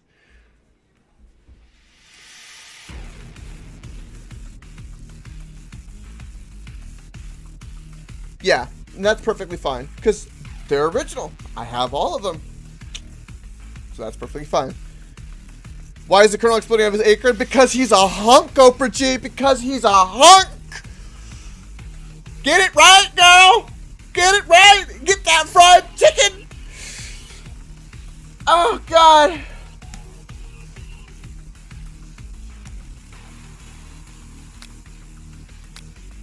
Ah! Woo! Woo!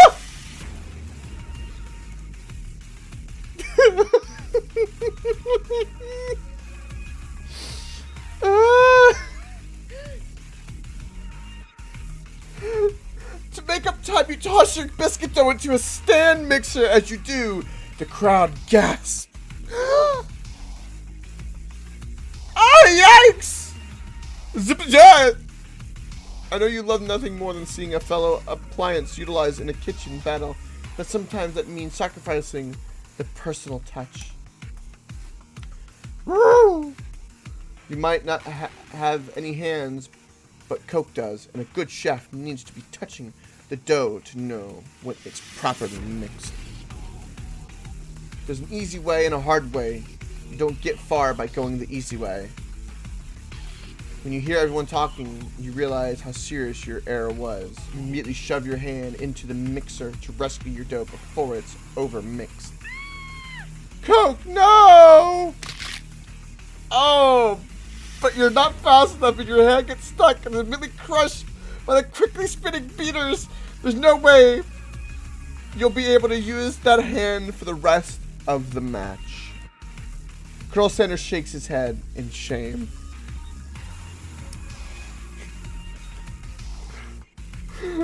What you ought to find is that the easy way can turn out much, much more difficult.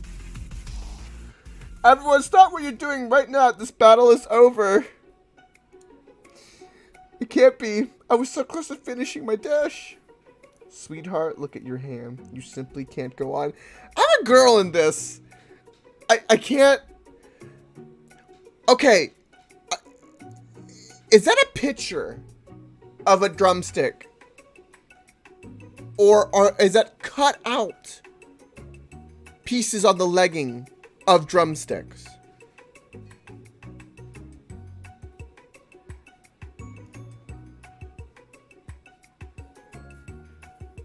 Okay. It's her flesh color. Oh, that's too bad. And here I am with a completed dish ready to serve. Surely that makes me the winner by default. I'll stick your hand in a mixer. No. It would be fair to compare the two on account of Coke's injury. You see, Sprinkles begin to lick his doggy chops as he locks onto the dish. But I suppose you should at least tell us what you prepared. Well, because I'm the sweetest, I skip straight to desserts. Under this white chocolate dome, you'll find a wide array of delights taking you on a journey of flavor that tastes good and tells a story of excellence. I was going to ask Coke to do the honor, but since you're injured, I'm afraid that pouring this cream of delicate hot chocolate sauce might be too difficult. Colonel Sanders, if you wouldn't mind lending me your strong, steady hand. Colonel Sanders pours the hot chocolate sauce on top of the dough, causing it to melt away, revealing the ingredients hidden within. Inside, you'll find a delicate fried cheese croquette atop a slice of honeycomb ice cream 2 ways, tender nougat, and pearls of blueberry gilly. Colonel Sanders seems intrigued, but perhaps not impressed, as he dips his finger in the chocolate sauce. Simplicity isn't your strong suit, is it, Ashley? Oh, you. Hee hee!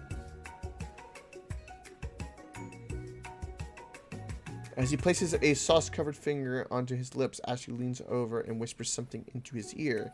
A dab of sauce sticks to his mustache.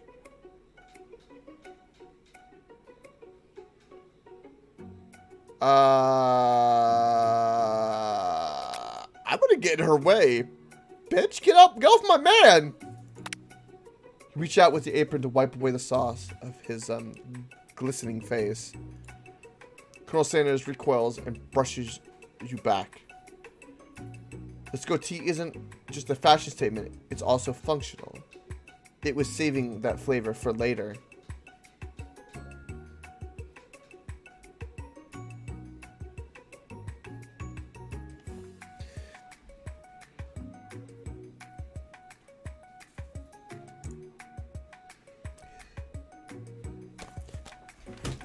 What?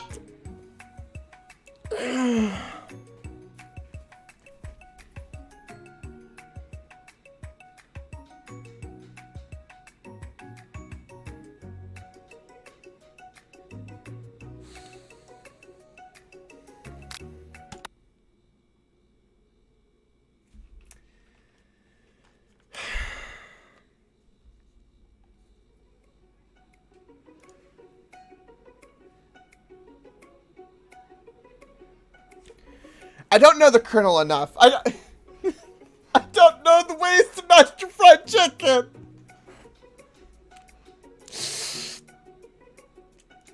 We're gonna fucking win this goddamn competition, chat.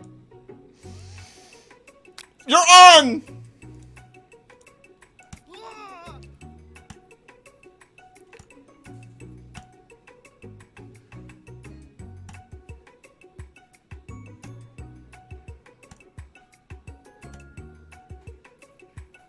Let's go. Oh!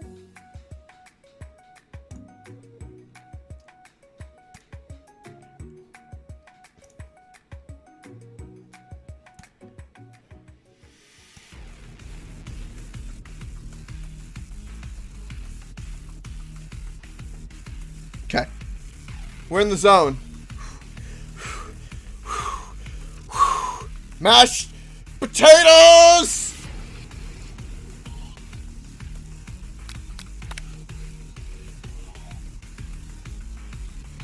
I picked the middle one the very first time and it was wrong!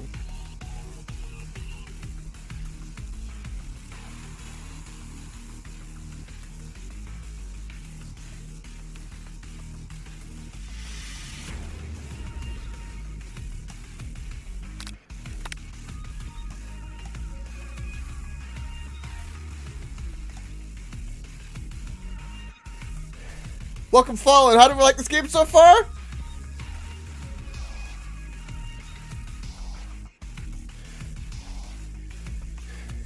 Fried chicken! That's my answer.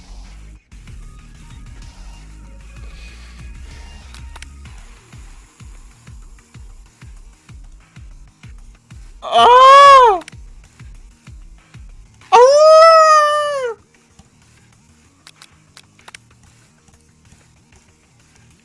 I believe in you!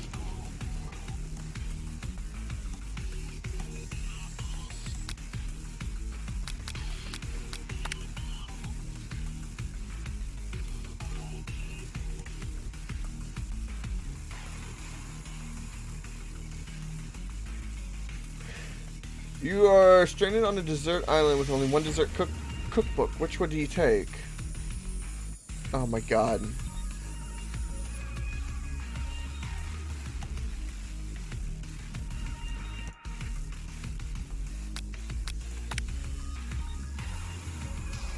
What does it have to do with crafting particular fried chicken and delicate baked biscuits?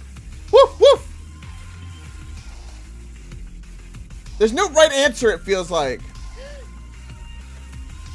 So wait, I'm meant to get my fingers hurt?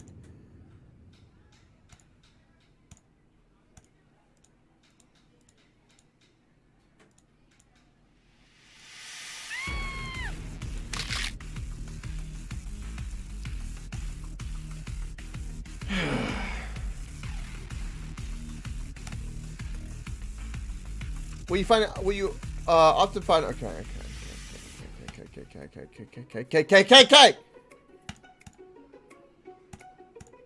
I've already read all this. Let's go on. I don't want to lose again.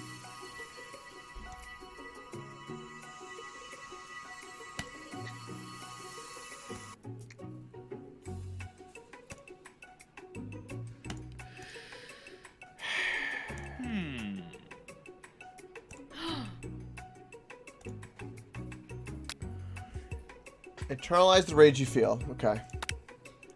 Your rage burns so intensely you feel your eye, intensely within your eyes that they burst into flames. The flames cause your eyebrows to catch fire and turn to ash, and they fall off of your face, which means people will have a hard time understanding your emotions for the rest of the semester, perhaps forever.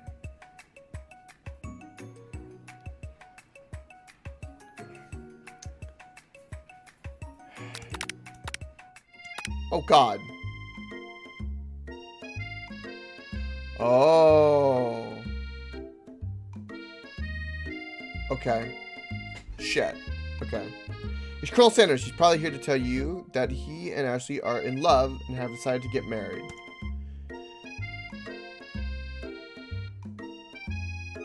And he won't even ask you to cater his wedding because you're a terrible chef and an awful person. You should not hide from him, but he approaches you directly.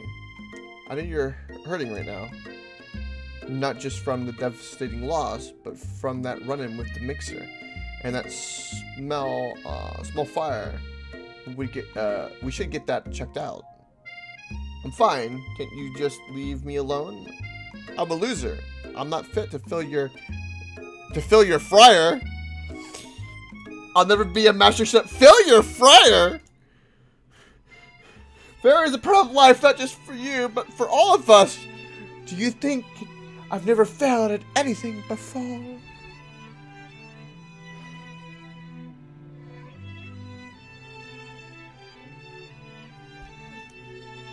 It's exactly what I think. Well, then you think again. I wasn't always the man you see before you.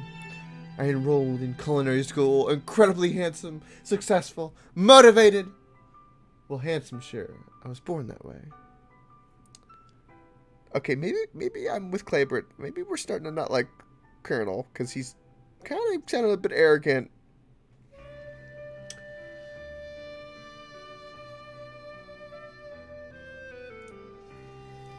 But I've walked other paths and arrived at dead ends. I was passionate about life, but I failed. As an obstetrician? I was passionate. What? I was passionate about justice, but I failed as a lawyer. I was passionate about livestock, but I even failed as a mule handler.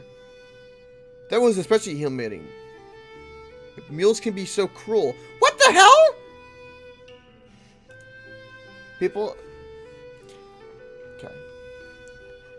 People see my delicate ribbon tie and my well-kept beard and assume that I've got it all together, which is true now, but it hasn't always been.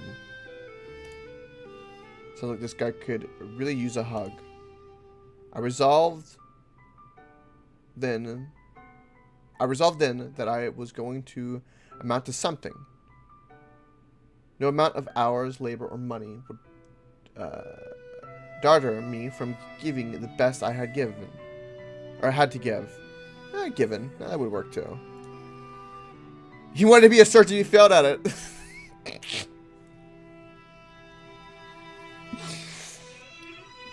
What is this music?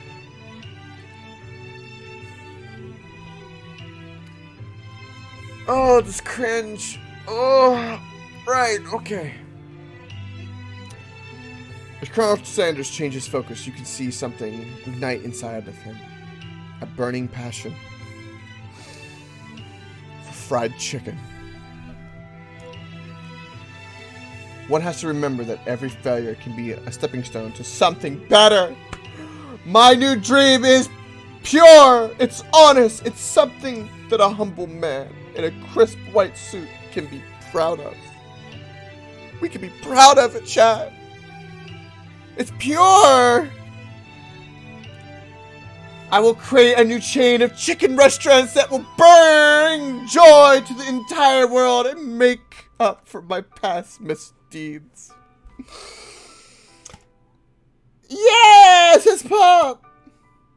Just as your moment grows intimate, you're interrupted by a threatening, shadowy presence.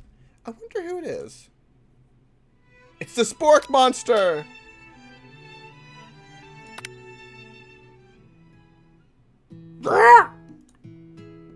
It is I know I said I wouldn't be back. And after the whole fight to the death thing, maybe you don't really want to see me anymore. But I just wanted to say that I was wrong to attack you. I apologize. I know what it's like having to always look over your shoulder.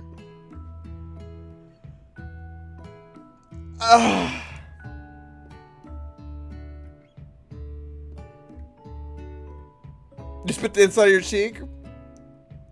Was it because the fried chicken was so good, little animal? I have no idea, by the way, Clyburn. I've learned not to question it at this point. I'm not going to question it. They're already blinking in a very creepy way. Masha problems, am I right?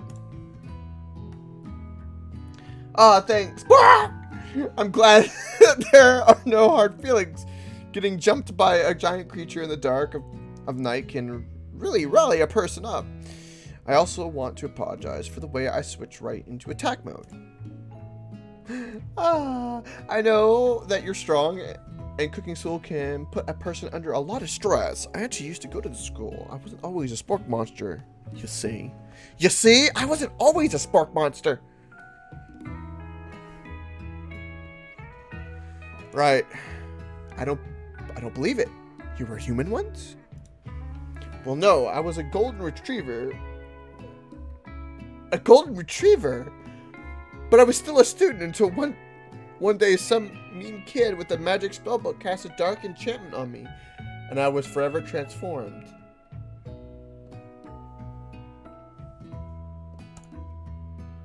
A magic spellbook? Precisely. I had procured a copy for myself, but somewhere along the way I've lost it. If you find such a book, I beg you, respect it. You're a powerful chef, and shouldn't rely on such dark and evil magic. No, you should be protecting the innocent from those who would cheat them through sorcery and ghoulie. If you need me, don't fear. I will be there. It sounds like there are some bad cooks in the kitchen of life. Cooked together, I am sure we can defeat them. Uh-huh. Come back to my hideaway and we can discuss. A personal invite. You can't imagine what Colonel Sanders' home must be like. But it sounds like you're about to find out. Stepping inside Sanders' home, surrounded by his things, you start to feel a special bond with him. Look at the chicken!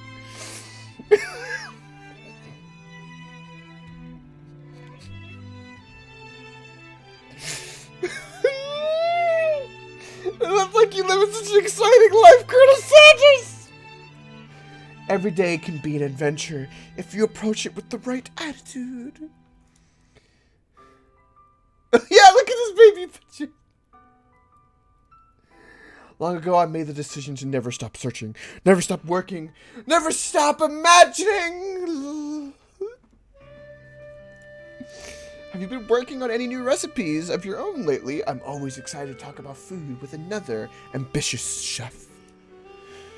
Well, there is something. It's just a side dish that I've been tinkering with, trying to find the right balance of flavors and textures. I'm not sure I've nailed it yet, but I'm close. Colonel Sanders' eyes perk up as he starts to wonder what dish you might be describing. It's meant to pair with something spicy or something crispy. Both, perhaps. Reveal it. Now you've got him right where you want him. Should you reveal your new creation to him or keep it a secret just for now? I'll reveal it. You decide that you're as ready as you'll ever be to share your original cooking with Colonel Sanders. Before you can talk yourself out of it, you decide to dive in headfirst. Reach into your lunch bag for a special dish that you've been keeping on ice all day. I present to you my original coleslaw.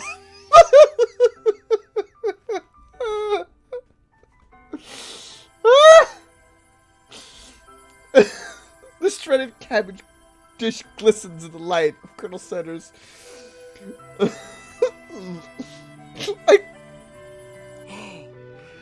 Magnificent! Together, you chow down on the creamy slaw until just a spoonful remains in the bowl. Oh.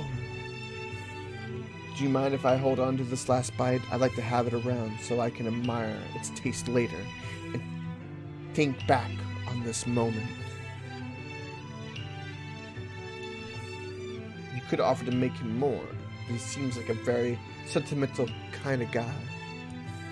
Sure, why not? Please make yourself comfortable. I'll be back in a moment. You realize that now would be the perfect time to do some snooping. Around the room are various items that you can look closer at. Each item seems to radiate memories and emotions. So, let me get this straight. If a girl is interested in a guy, does she snoop? Is this a common occurrence? Like, oh, okay, he left me alone in his apartment. I have to snoop. Is that a common practice? Right? Like, if I'm invited over to a girl's house, can I snoop in her panties? That's not okay. Tap on an item to discover more about the Colonel.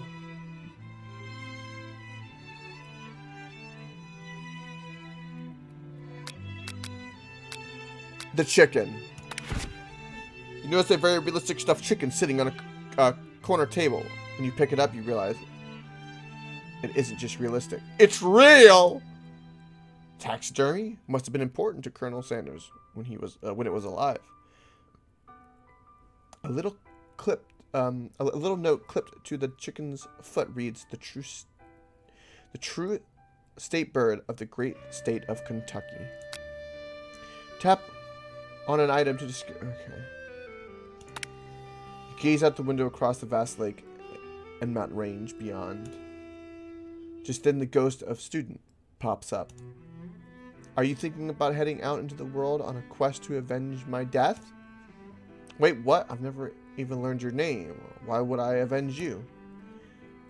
I could just tell you my name right now. It's... Can't you see I'm in the middle of something? You open the window. A crack, and the ghost of student is swept out with the breeze.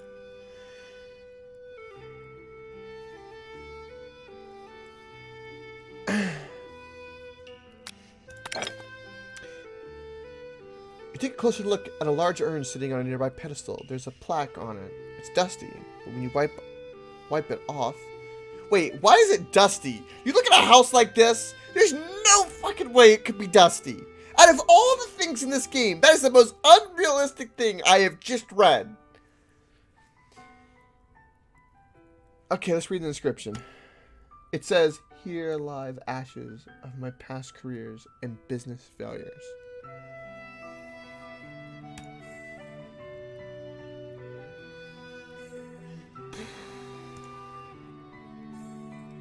Tap on items.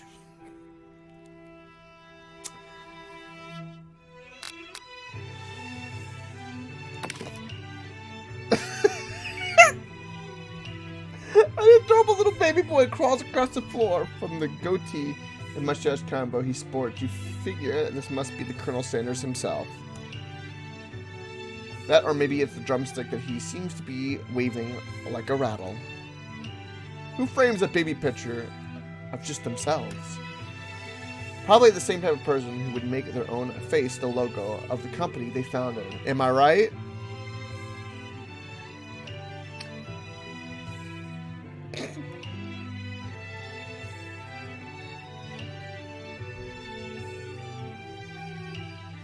Chat? You're the one that recommended this.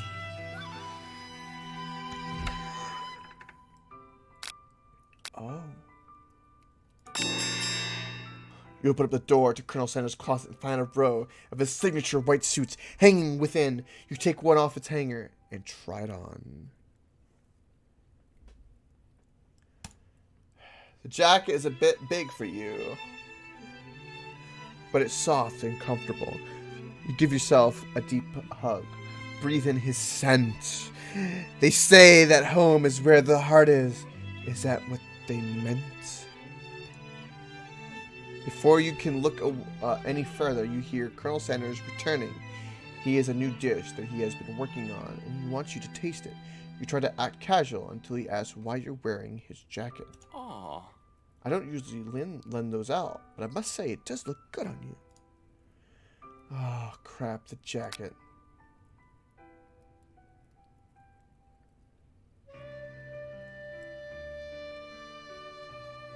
I was cold! Yeah, that's a very girl thing to say. I'm so sorry. I didn't mean to intrude. I just got a little cold and thought this might warm me up. And Colonel Sanders smiles and scoots close to the fireplace. It's warm by the fire. Why don't you come a little closer? Suddenly, everything feels like it's moving too fast. Final exams tomorrow. You should be thinking about what you're going to cook. I should be home studying. Overwhelmed, you take off the jacket and run for the door. But the thought of leaving Colonel in the midst of such an emotional breakthrough gives you pause. You stop yourself. Colonel? Colonel! Yes! I honestly think this may be the beginning of something wonderful. I think you're right. We should take things slow. You talk late into the night and drift off into a slumber. Dream sequence?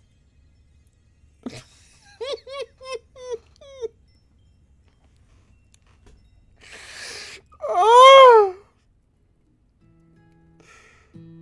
Oh! You awake to a beautiful morning in Colonel Sanders' hideaway. Did you make the right decision on how to respond to Colonel Sanders? Only time will truly tell. Today is a day that could change the rest of your life. Your thoughts are interrupted when Colonel Sanders emerges into the room. He's holding a generously plated breakfast, and your mouth waters at the sight of it. Here's a simple breakfast I just whipped up. It's meticulous. You taste Colonel Sanders' food, and it takes you on a journey. When you return, he's waiting to ask you an important question. Chicken and a biscuit. Chicken and a biscuit. Go figure.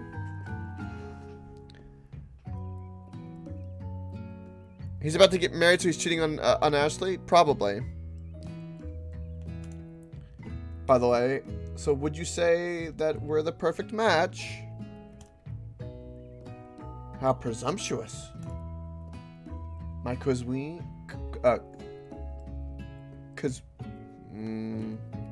cuisine, and your taste buds, that is. Flatter him. Take him down a peg. Kick his feet. You know, I think we might make a great team. A slight tear begins to pool in the corner of his eye as he gazes out the window. Why is he crying? Stop effing crying! And with the right business partner, I know I can't fail. Because crying is hot. Sure. Sure it is. Sure.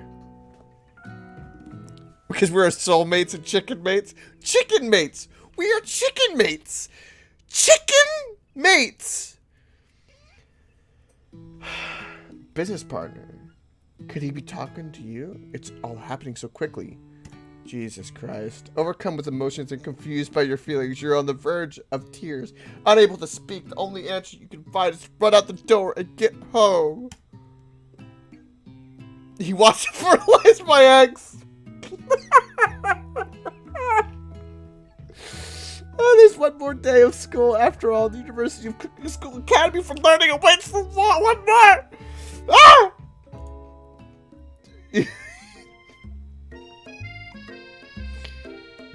Oh, my best friend's waiting for me. Great. Oh, great. Let's see how this goes. Where have you been? I'm a slut, girl. I'm a slut for chicken. Oh, I've been desperate to talk to you about it, but I couldn't find you. I got worried that something had happened to you. It's okay. I was just spreading the butter on a biscuit. But now it turns out you're fine. I can finally get you up to speed on the saga. Oh. You will not believe what happened to me after school yesterday. I went on a date! I think I can believe that. Since I've been partnered up with Pop, he asked me to go out with him. Of course I told him, you better harness those wild horses, young man. I'm not that kind of girl. But I am for the Colonel! We shared coleslaw together. It was magical and cabbagey. But he was just interested in spending some one-on-one time together and getting to know me. So I said, yeah, sure, I can get to know the little guy.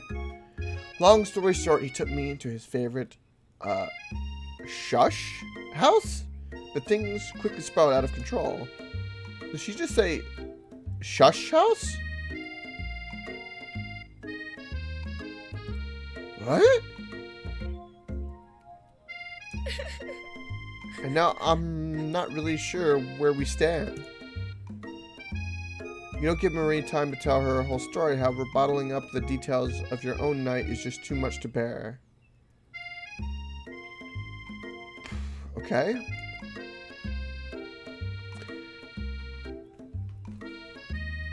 And I went on a date too. Back to Colonel Sanders' house, where I spent the night with him. You what? Nothing happened but the emotional connection. Wowzers.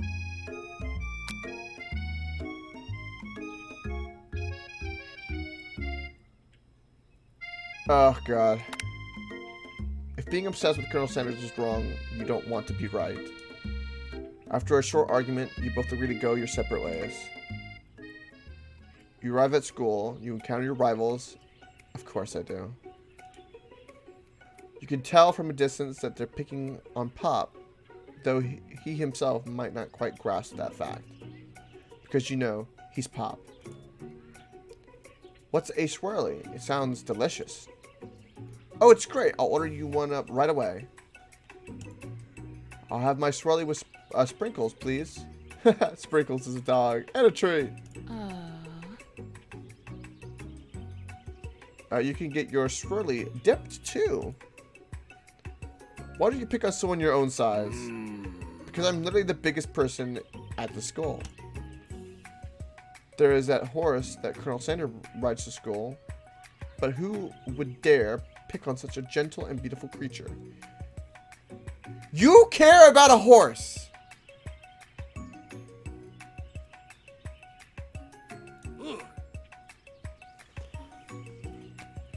You've got some nerve, Coke, suggesting I pick on a defenseless horse.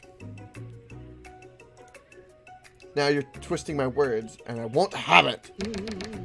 You clench your fist, but the injury from yesterday's accident makes you wince with pain. Doesn't look like you can go on cooking like that. Might as well just give up.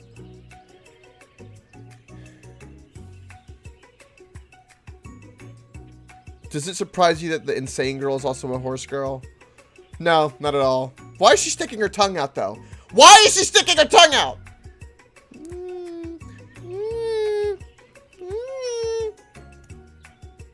I'll never give up, ever! Colonel Sanders arrives just as it appears things are close to boiling over. A naturally intuitive person, he senses that something has been going on. Is everyone excited for the final day of school? Coke, how's the hand feeling? I'm sure you'll be back in fighting form by this afternoon. Yeah, because that's how hands work. Aren't you concerned about my hands, Colonel? Yesterday I almost broke a nail, winning so hard. Oh, your nail. Technically, I don't believe a winner was decided, but your presentation was quite impressive. What is he doing? Complimenting her. But what about the flavor of my delicate, warm, gooey chocolate sauce? It was clear that you're passionate about how your food is received. That's a lot of words to say. It was bland. Excuse me, Coke? I am more than capable enough to speak for myself. Maybe you could tell me more of your thoughts as we walk into class, Colonel. Colonel, look at my legs, Colonel. Look at the drumsticks. Colonel! Colonel! I'm always interested in discussing the fine art of fine foods. See you inside, Coke. Annoyed by Colonel Center's inability to see Ashley for who you know she really is, you walk across the quad to get some distance. In an attempt to distract yourself from how slighted you feel by that interaction with Ashley, you take out the spell book you recovered yesterday and start flipping through the pages. Yes, because getting revenge is... Right, okay. Whoa, what's that book? It looks like bad news. It's just something I found lying around. It would appear to be some sort of grimoire, but I don't really believe in that magic stuff. No, we're gonna beat it, Gem. we're doing a stream for this game. Really? Like a book of spells? I don't know. Right, okay. Who would spend so much time decorating a magic book if it weren't really powerful? I can think of one surefire way to find out. You open up the page covered with arcane writings, cast only in case of extreme emergency. It says around the edges of the page. I could use a spell here that says it will erase anyone I choose from all my memory. If I scrub out Colonel Sanders, it would probably help me focus better on the upcoming final exam. That is way drastic. Couldn't you just do something else, like anything else not rooted in dark magic? Maybe tie a string around your finger? Okay, fine. It is drastic, but desperate times call for desperate measures. You've got a memory erasing spell sitting right in front of you, and a pretty good excuse to try it out. Don't do it, after all. Welcome back, Spook. I love how people left. Like, was it cringe so bad you had to leave to go, like, put some water on your face and be like, whew, and then come back?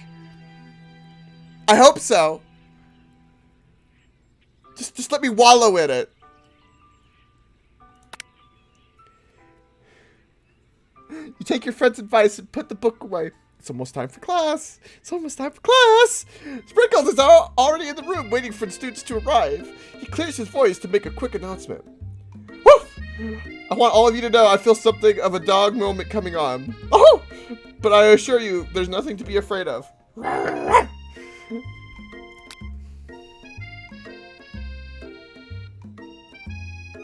His cute little nose scrunches up and begins to breathe quickly.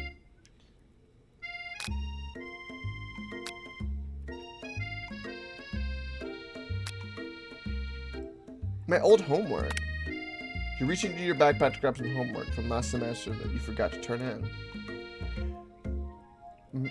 Sparkles immediately goes for it, gobbles the sheet of paper like it's a piece of fresh chicken, rawhide. Ahem! I apologize for that burst. I know it seems cliche, but not much in this world satisfies like ungraded work. My work. Coke. Were you studying something with cinnamon? I've been sitting in on a lecture series around the art of cake baking. How insightful. This actually brings up an important point. Thank you, Coke, for reminding me to dole out this indispensable bit of wisdom, you see. But before he can go any further, Marie's love drama spills over into the class. I told you to save it for after class. But I miss you. We went on one date, Pop, and how can you miss me when I'm right here? Pop's voice quivers as he pleads his case. Every time I blink, you go away again. That's actually a really cute thing to say, Marie. What happened between you and Pop? I got her in trouble and now she's mad at me. I didn't just I didn't just get in trouble. I got yelled at by Pop's mother, who blames me for getting him banned from every museum we set foot in. Oh, so that's what you meant by shush house. Pop, we went on one date. We're over. And it meant so much to me that I made this for you.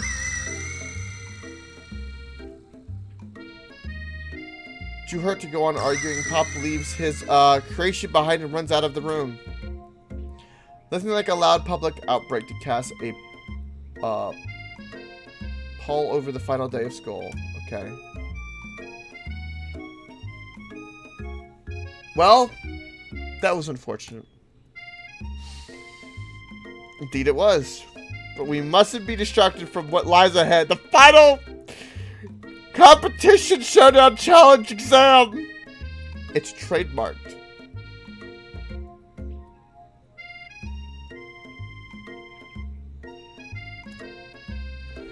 I'm still working on the title, but I think you might get it. Test time approaches. See you all in the arena. Before you can think about your upcoming competition, there's a very beautiful soul nearby in need of a pep talk. Are you okay? Okay, I'm so mad I could smash a tiny mug, spilling several droplets of hot cocoa all over the floor. Okay? How could he embarrass me in class like that in front of everybody? Her tiny cocoa is a delicious treasure, so you know that this breakup is no joke, even if the source of her frustration is such a silly boy. I know that you know this, but I'm going to say it out loud. You don't need anyone. Me and you, we're going to cruise through this final test and hit the carpool lane to Success City. Mary brightens up, imagining the wind rushing through her hair, through her short bangs, but she hesitates to embrace the feeling all the way. You're not going to settle out with Colonel Sanders' stallion and ride off into the sunset without me? Of course not. Well, maybe sort of, but I'm sure there's a pony out there with your name on it and a ranch big enough for both of us, whoever else we want to bring along. And this is how Colonel Sanders got a three-way. If it's not Pop or Clank or anyone else you meet today, tomorrow, or this whole year, so what? You're a special person who shouldn't settle for the first someone to show a little interest anyhow. Gives you a big hug and wipes the tears from her cheeks. I should really review my menu for today. I'm going to make a very special soup. And I bet that Professor Dog is going to love it. While you were pep talking Marie, you completely missed lunch, but that's okay because you had a better idea how to spend the time before your exam. Decide to head to the arena early to practice a dish. It is the location of your final challenge, a test of will, a test of courage, a test of talent. A chance to beat the pants off of Van Van, the supposed madman, and his evil counterpart, Ashley. A plan! You began to run through a quick test of a recipe you've been working on. Coke's famous chicken pot pie. After practicing for months, making this dish come second nature to you, and you're able to quickly get a fresh pot pie in the oven. But as soon as you do, your cram session is interrupted by Colonel Sanders. Coke, what are you doing here? There's still time before the final exam. Oh, just, put in this pot pie. You want to try it, Colonel? Want to try my pot pie? Oh, just taking it all in. I'm big into visualizing success. I'm looking at my station and picturing victory and putting on some powder and just puffing up my lips. The pot pie has begun to bake, and the smell slowly fulfilling the space around you. Visualizing, huh? That's too bad. I was hoping you're cooking something delicious. You'd usually happily share your food with anyone who is hungry, but the last time you let Colonel Sanders get in your head, it cost you a cook-off. You decide that it's time to put your cooking above your romantic desires, but that decision gets hard to stick to when...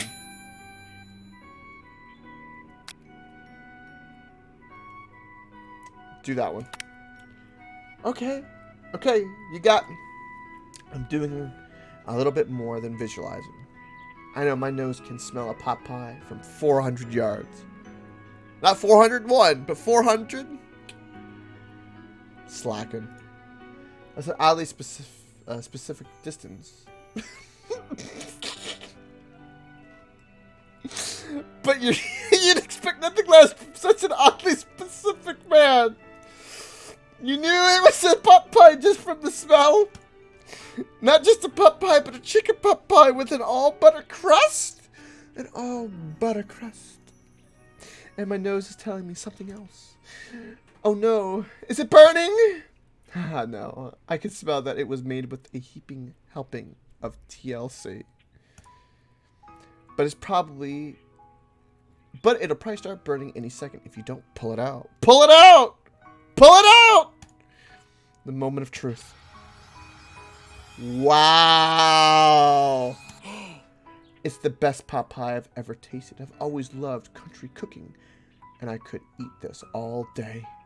There's no time left. The final showdown is about to begin. Sparkle lays down the ground rules.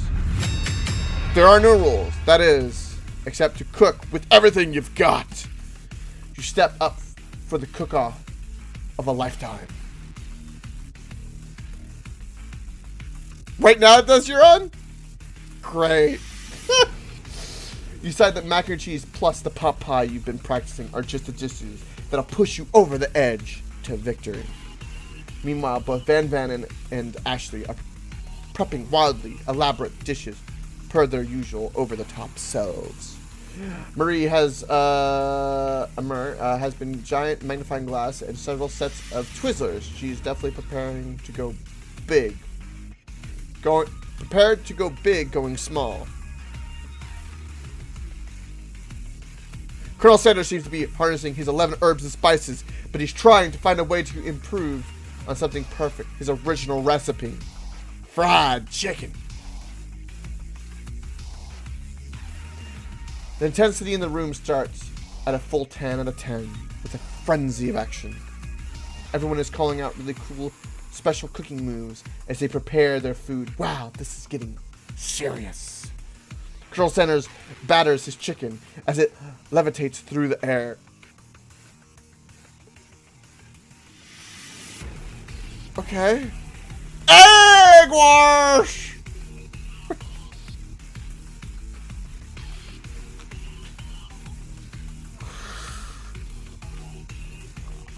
Marie fiercely injects ingredients into an itty bitty broth.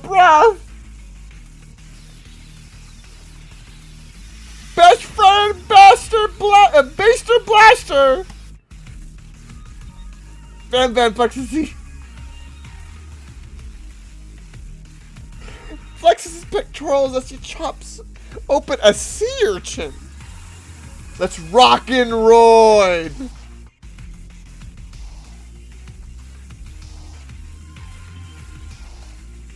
As he scoops her pastries off the tray with lightning speed.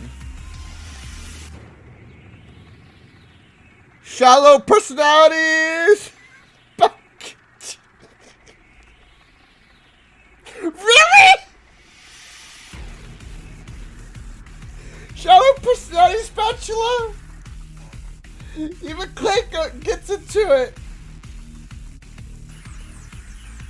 5-dial pressure point chicken cooking technique? Wait, when did Clank learn to speak English?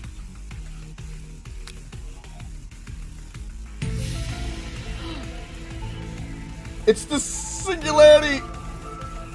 It was foretold. Nani? We must let it happen, or the planet's uprising will take us all. Self-destruct.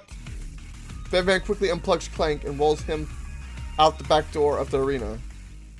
As you frantically prepare your dish, you notice Ashley has her spellbook out. Is she going to use some dark magic to turn the tide? You've got a book of your own, and you're desperate not to see her win another battle. Should you take this opportunity to fight magic with magic, even if it's almost certainly evil magic? Do it the hard way! The hard way. Who needs magic when you've got passion? I'm going to do it the hard way.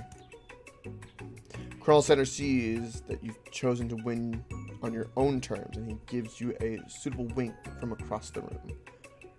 Fried chicken. I believe in you, Coke.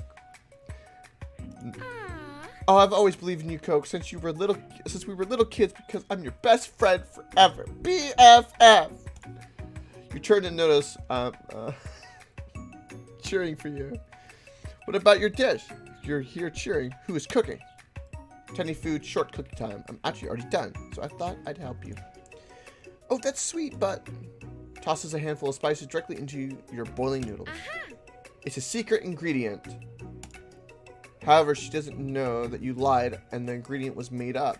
And where in the world did she get Eye of Newt from? The boiling pot explodes, sending Marie flying backwards. The watery noodles begin to swirl in the air, bubbling up into a dark cloud that thickens and congeals before your very eyes. Oh my god! It is I, Steve! The spork monster! Steve? Steve, wait, what happened to Borko? You're not here to battle me, are you? We spork monsters are many. I think Borko had the day off, but you have conjured Steve, and I hate to battle, so I'd say you're doing pretty alright. Oh hey, you're in the middle of cooking competition. I love this stuff. It's better than TV. You crazy kids and your culinary skills really impress me. Mind if I hang out? I'm sorry, Steve, but I'm kind of in the middle of something. Do you mind? Steve, the spork monster, notices that you've got the grimoire stashed beneath your cooking station. I see what you're up to. Crisscrossed some magical items and accidentally summoned me, huh? Huh, yeah, you guessed it, sorta. If you're here, would you mind tossing me some fresh noodles in the pot of salted water? I'd love to. I've always wanted to be a top chef, actually. You know, when I was just a little spork pup back in the old country. You can feel Spork Monster winding up to tell a very long and involved story. You don't know exactly where they came from, but it seems like it was probably lonely there. Actually, you know what? Maybe you should watch from the stands. I really need to focus on this competition. I understand. It's kind of like the time in monster school that I had fallen asleep during a scare tactics class. And then woke up. When I woke up, oh my god. Oh, you toss a serious stare at Steve and he takes the hint. Get out of here, Steve! Never mind. I'll talk to you later. Good luck!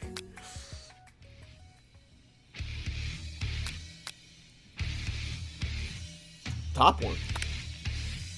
I can do this. I have what it takes. I came here to win.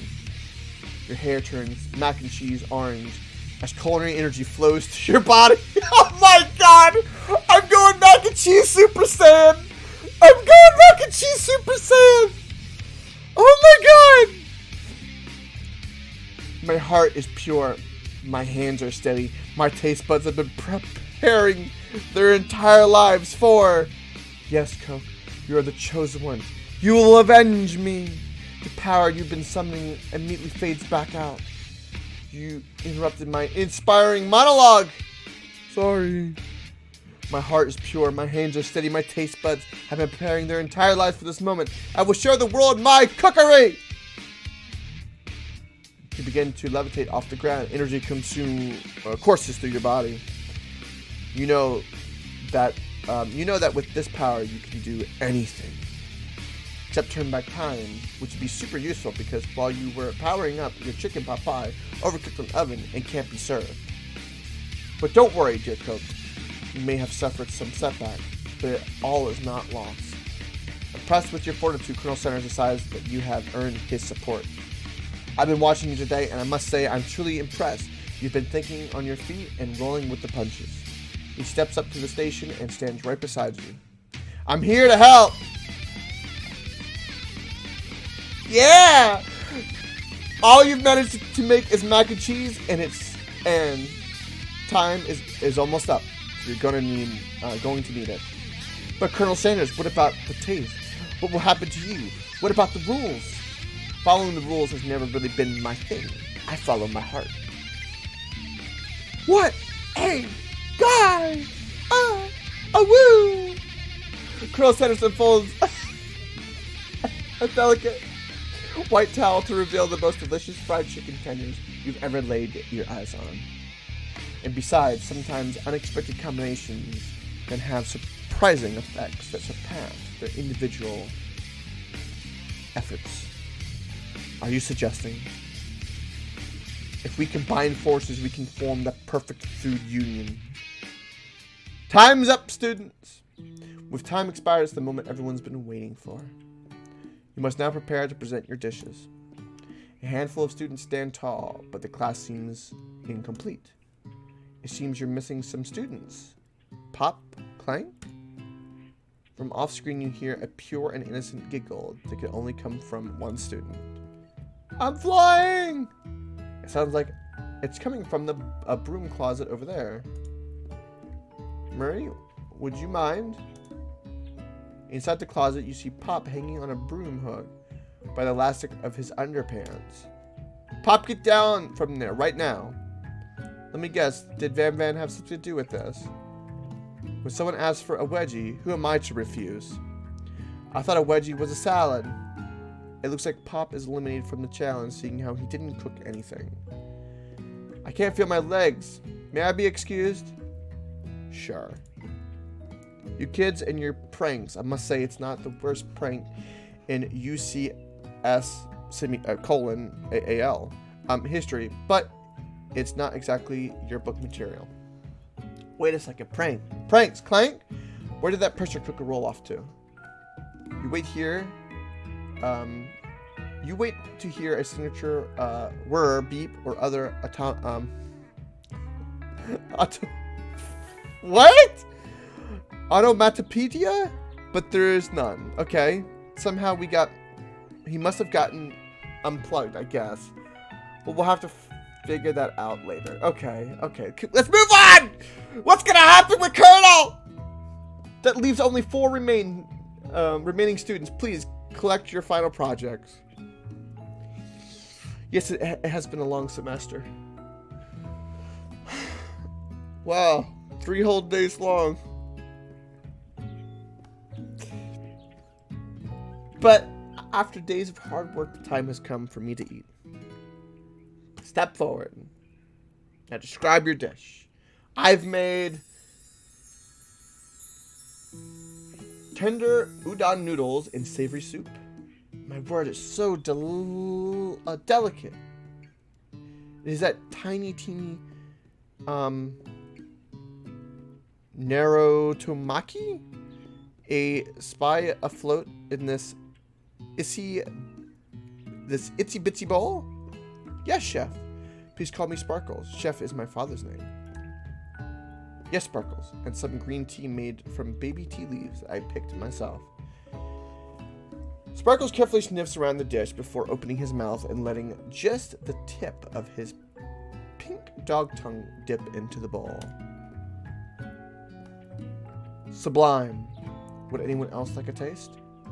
Oh, come on. I'm not one of those dogs who doesn't floss. I even have a really cute electric toothbrush for dogs. Fine, I'll enjoy it all myself. And in a flash, the entire meal has been devoured. Not that it took much, it was less than a thimble's worth of soup. A+. Rarely do I taste a dish with as much love poured into it as yours. So she gives you a huge hug. Thank you, Cook, for helping me believe in myself. Van Van, you're up. Describe your dish.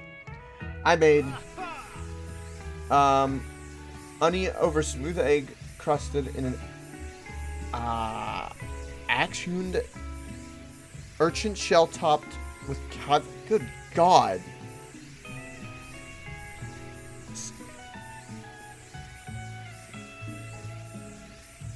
A honey over smooth egg custard in an axe-hewed urchin shell topped with good. Okay. Did you skewer one type of urchin with spines from a second different colored type of urchin? Yes, Sparkles. A bit much, don't you think? That's exactly why I did it. A bit much is kind of my brand. Doesn't it look cool? Sparkle leans in to sniff. But he can't get his nose close on account of all the spikes. He begins to paw at it erratically, causing the custard to slosh around. Woof, woof! Please be gentle with my cuisine. Arr! Finally, Sparkle goes all in, tongue first, but he can't get past all the needle. He reels back as his tongue is poked and prodded. Ah, my tongue! The professor appears to be having an allergic reaction to the sting. I can't eat. I keep my tongue. Disqualified. A stunning turn of events. Who would have thought that serving food in a bowl made of needles could make it difficult to eat? What? What am I reading?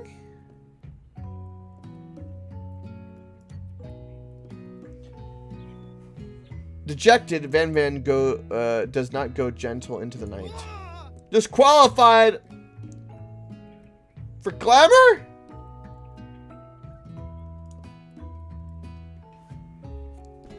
This isn't the last you've heard of me. Before folks forcing us to endure his swollen tongue for another moment, Sparkles generously laps up a bowl of milk. I know, yeah, I'm a dog and I drink milk. Get over it. Sometimes it helps calm my agitated tongue. Next student, Ashley, it's time to step up and describe your dish. I made orange blossom Turkish delight in a light rose water syrup topped with French margarine and connected by sugar glass. Jesus, it actually looks pretty. What the hell? That actually doesn't sound too bad. Indeed, it's quite delightful. However, I'd ask that you please refrain from eating it or attempting to taste it in any way. It's very fragile and meant to be displayed. I'm meant to be a display piece. Don't eat the food at a cooking school? Got toast in your ears or something, Coke. I told you, it's a display piece. Ashley, I must say, it is beautiful. However, this is a cooking competition at a cooking school. Yeah, which is why I cooked it and did an extremely good job cooking it, too. I didn't realize that we were having an eating exam.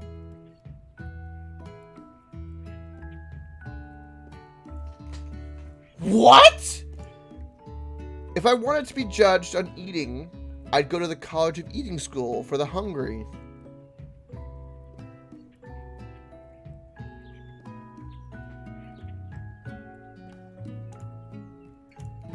I suppose you could smell it if you absolutely insisted, but don't breathe too hard. You might disturb the sugar spirals. If the food cannot be eaten, it cannot be judged. You are disqualified.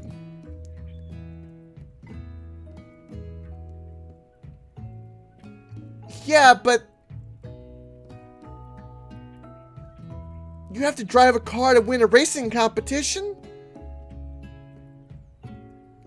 Rage overtakes Ashley, and she finally cannot keep her two-face routine up. You wouldn't know high-end cuisine if it cooked you. Oh my god! And with that, Ashley storms off to dedicate herself to being the best, but this time without being shackled by trying to be fake nice, and liked by everyone. This isn't the last you've heard of me, either. If this class gets much smaller, I'll be teaching myself. You and Colonel Sanders, the final cooks, step up together. Two chefs. We begin with a bowl of delicious mac and cheese. Has become something else. He examines it closely, sniffing and eyeing the bowl. Oh, I don't have a good feeling about this. From somewhere in the room, a literal drum roll plays. Just when I thought I've seen everything in this kitchen, you give me this thing. And completely blown away in my 49 dog years of life, I have never tasted anything so delicious and perfectly balanced. It is so delicious, in fact, that everyone passes the class. You pass. You pass. You pass. Y'all get a pass!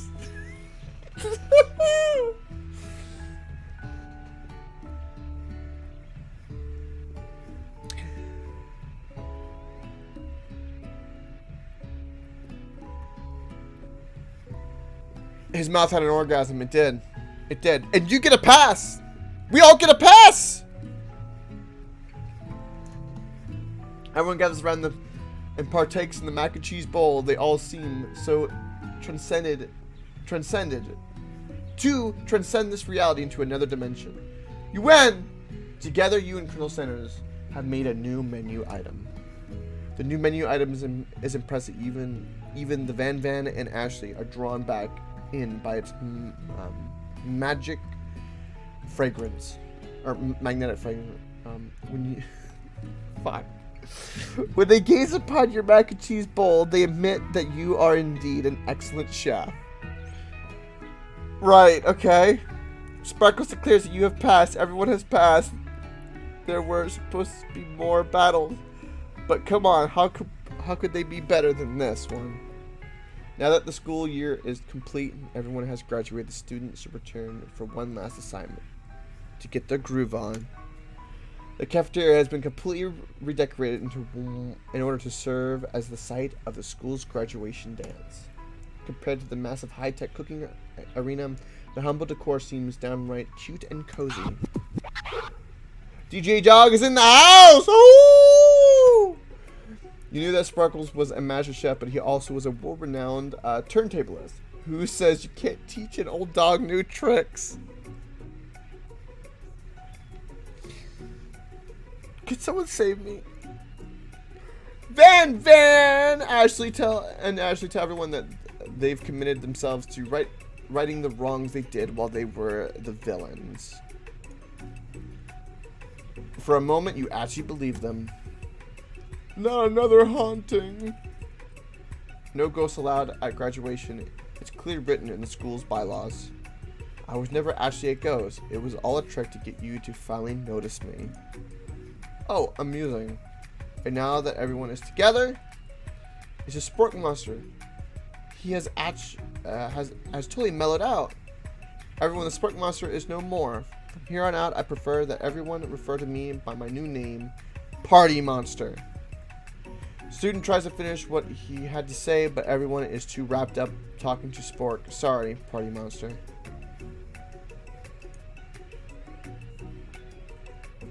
Dejected student walks off. I have no fucking idea what's happening. I have no idea. I have no idea. I'm just reading. I could not tell you. Maybe things didn't work out for Marie romantically, but she found the love in her cooking, and you know she's gonna do great. Lesbian. A red carpet rolls out across the floor of the ballroom. It's like a Hollywood movie premiere.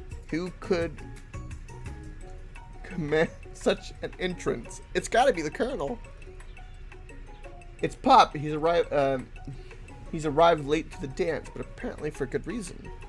Walking the carpet, you see perched atop his dirty chef's hat a crown?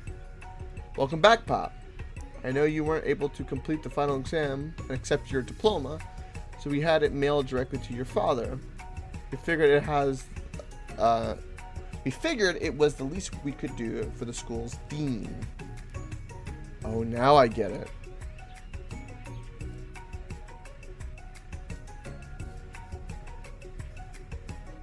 Right? Okay.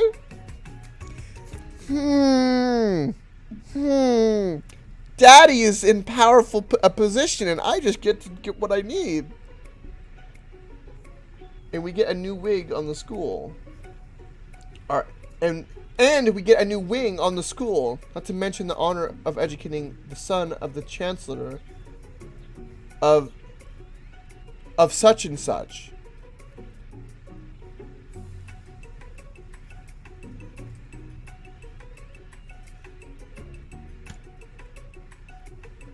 Marie? Mur, will you be my lady king? It's an incredible turn of events and off to join the royal family. It's like a dream come true. You'll get to be a princess, or maybe a queen. I'm not sure if he even knows, but either way, crowns and gowns, baby. I'm sorry, Pop, but I'm not interested. Not now, at least. I've got so much to do with my life. A twist on a twist! So many more 3-day universities to attend. So many tiny foods meticulously sculpted and then watch get accidentally blown away by a single sneeze. Okie doke. The music at the dance is interrupted by the sound of sparking and electrical hissing. It's Clank who has arrived late to the dance. Now that I have graduated, I can reveal my truth. Whoa, he's still doing the talking thing. I am Clank. I am not of this earth. I am actually from a faraway planet in another dimension. I need to do drugs. What? What? I actually feel like I knew this whole time. Now that I have learned the ways of your kind, I must return.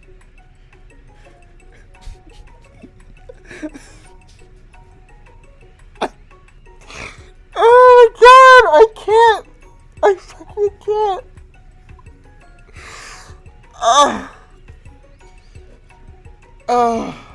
A portal opens up and Clank spears through it. Finally, Colonel Sanders arrives. Howdy, classmates! Just like the first day you met him, he has come prepared to feed the entire class. However, it's not enough just giving them a bucket of chicken. No, not just a bucket of chicken. It's time. It's a full meal.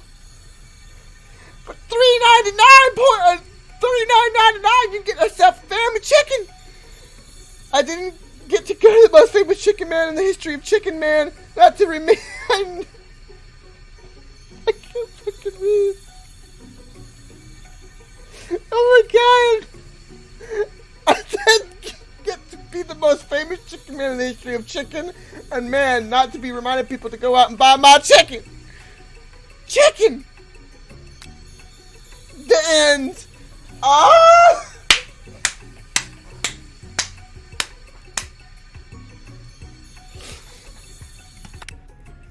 No, it's not the end.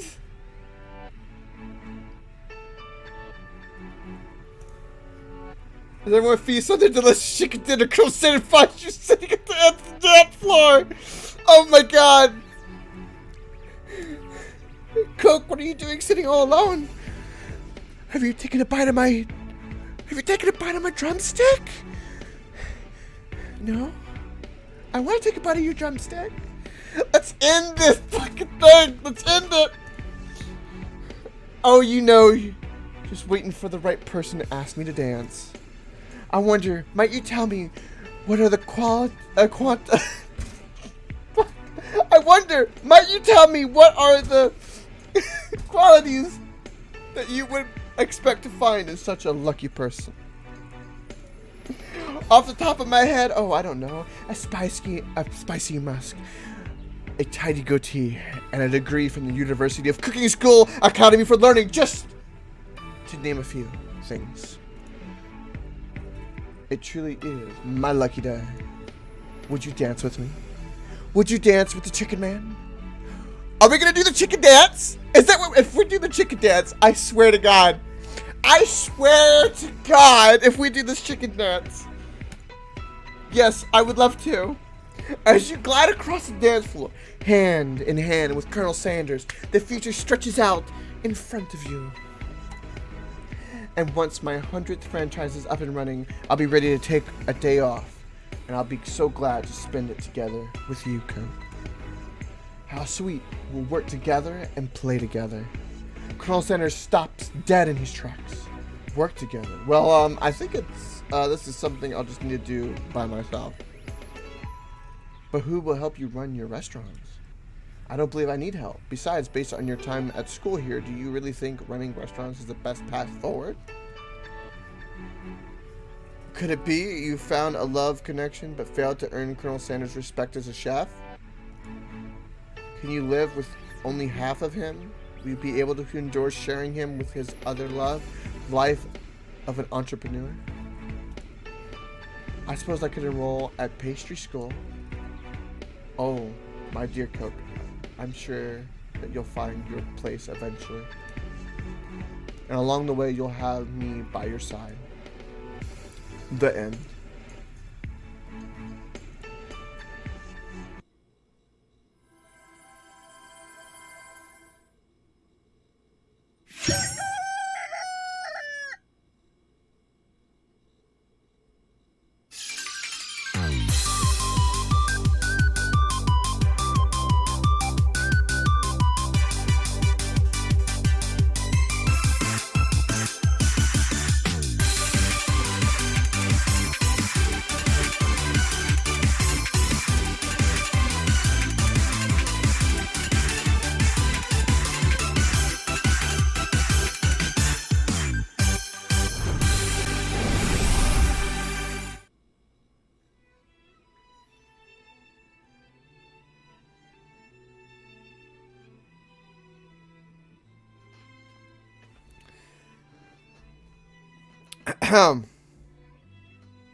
I agree, you're on.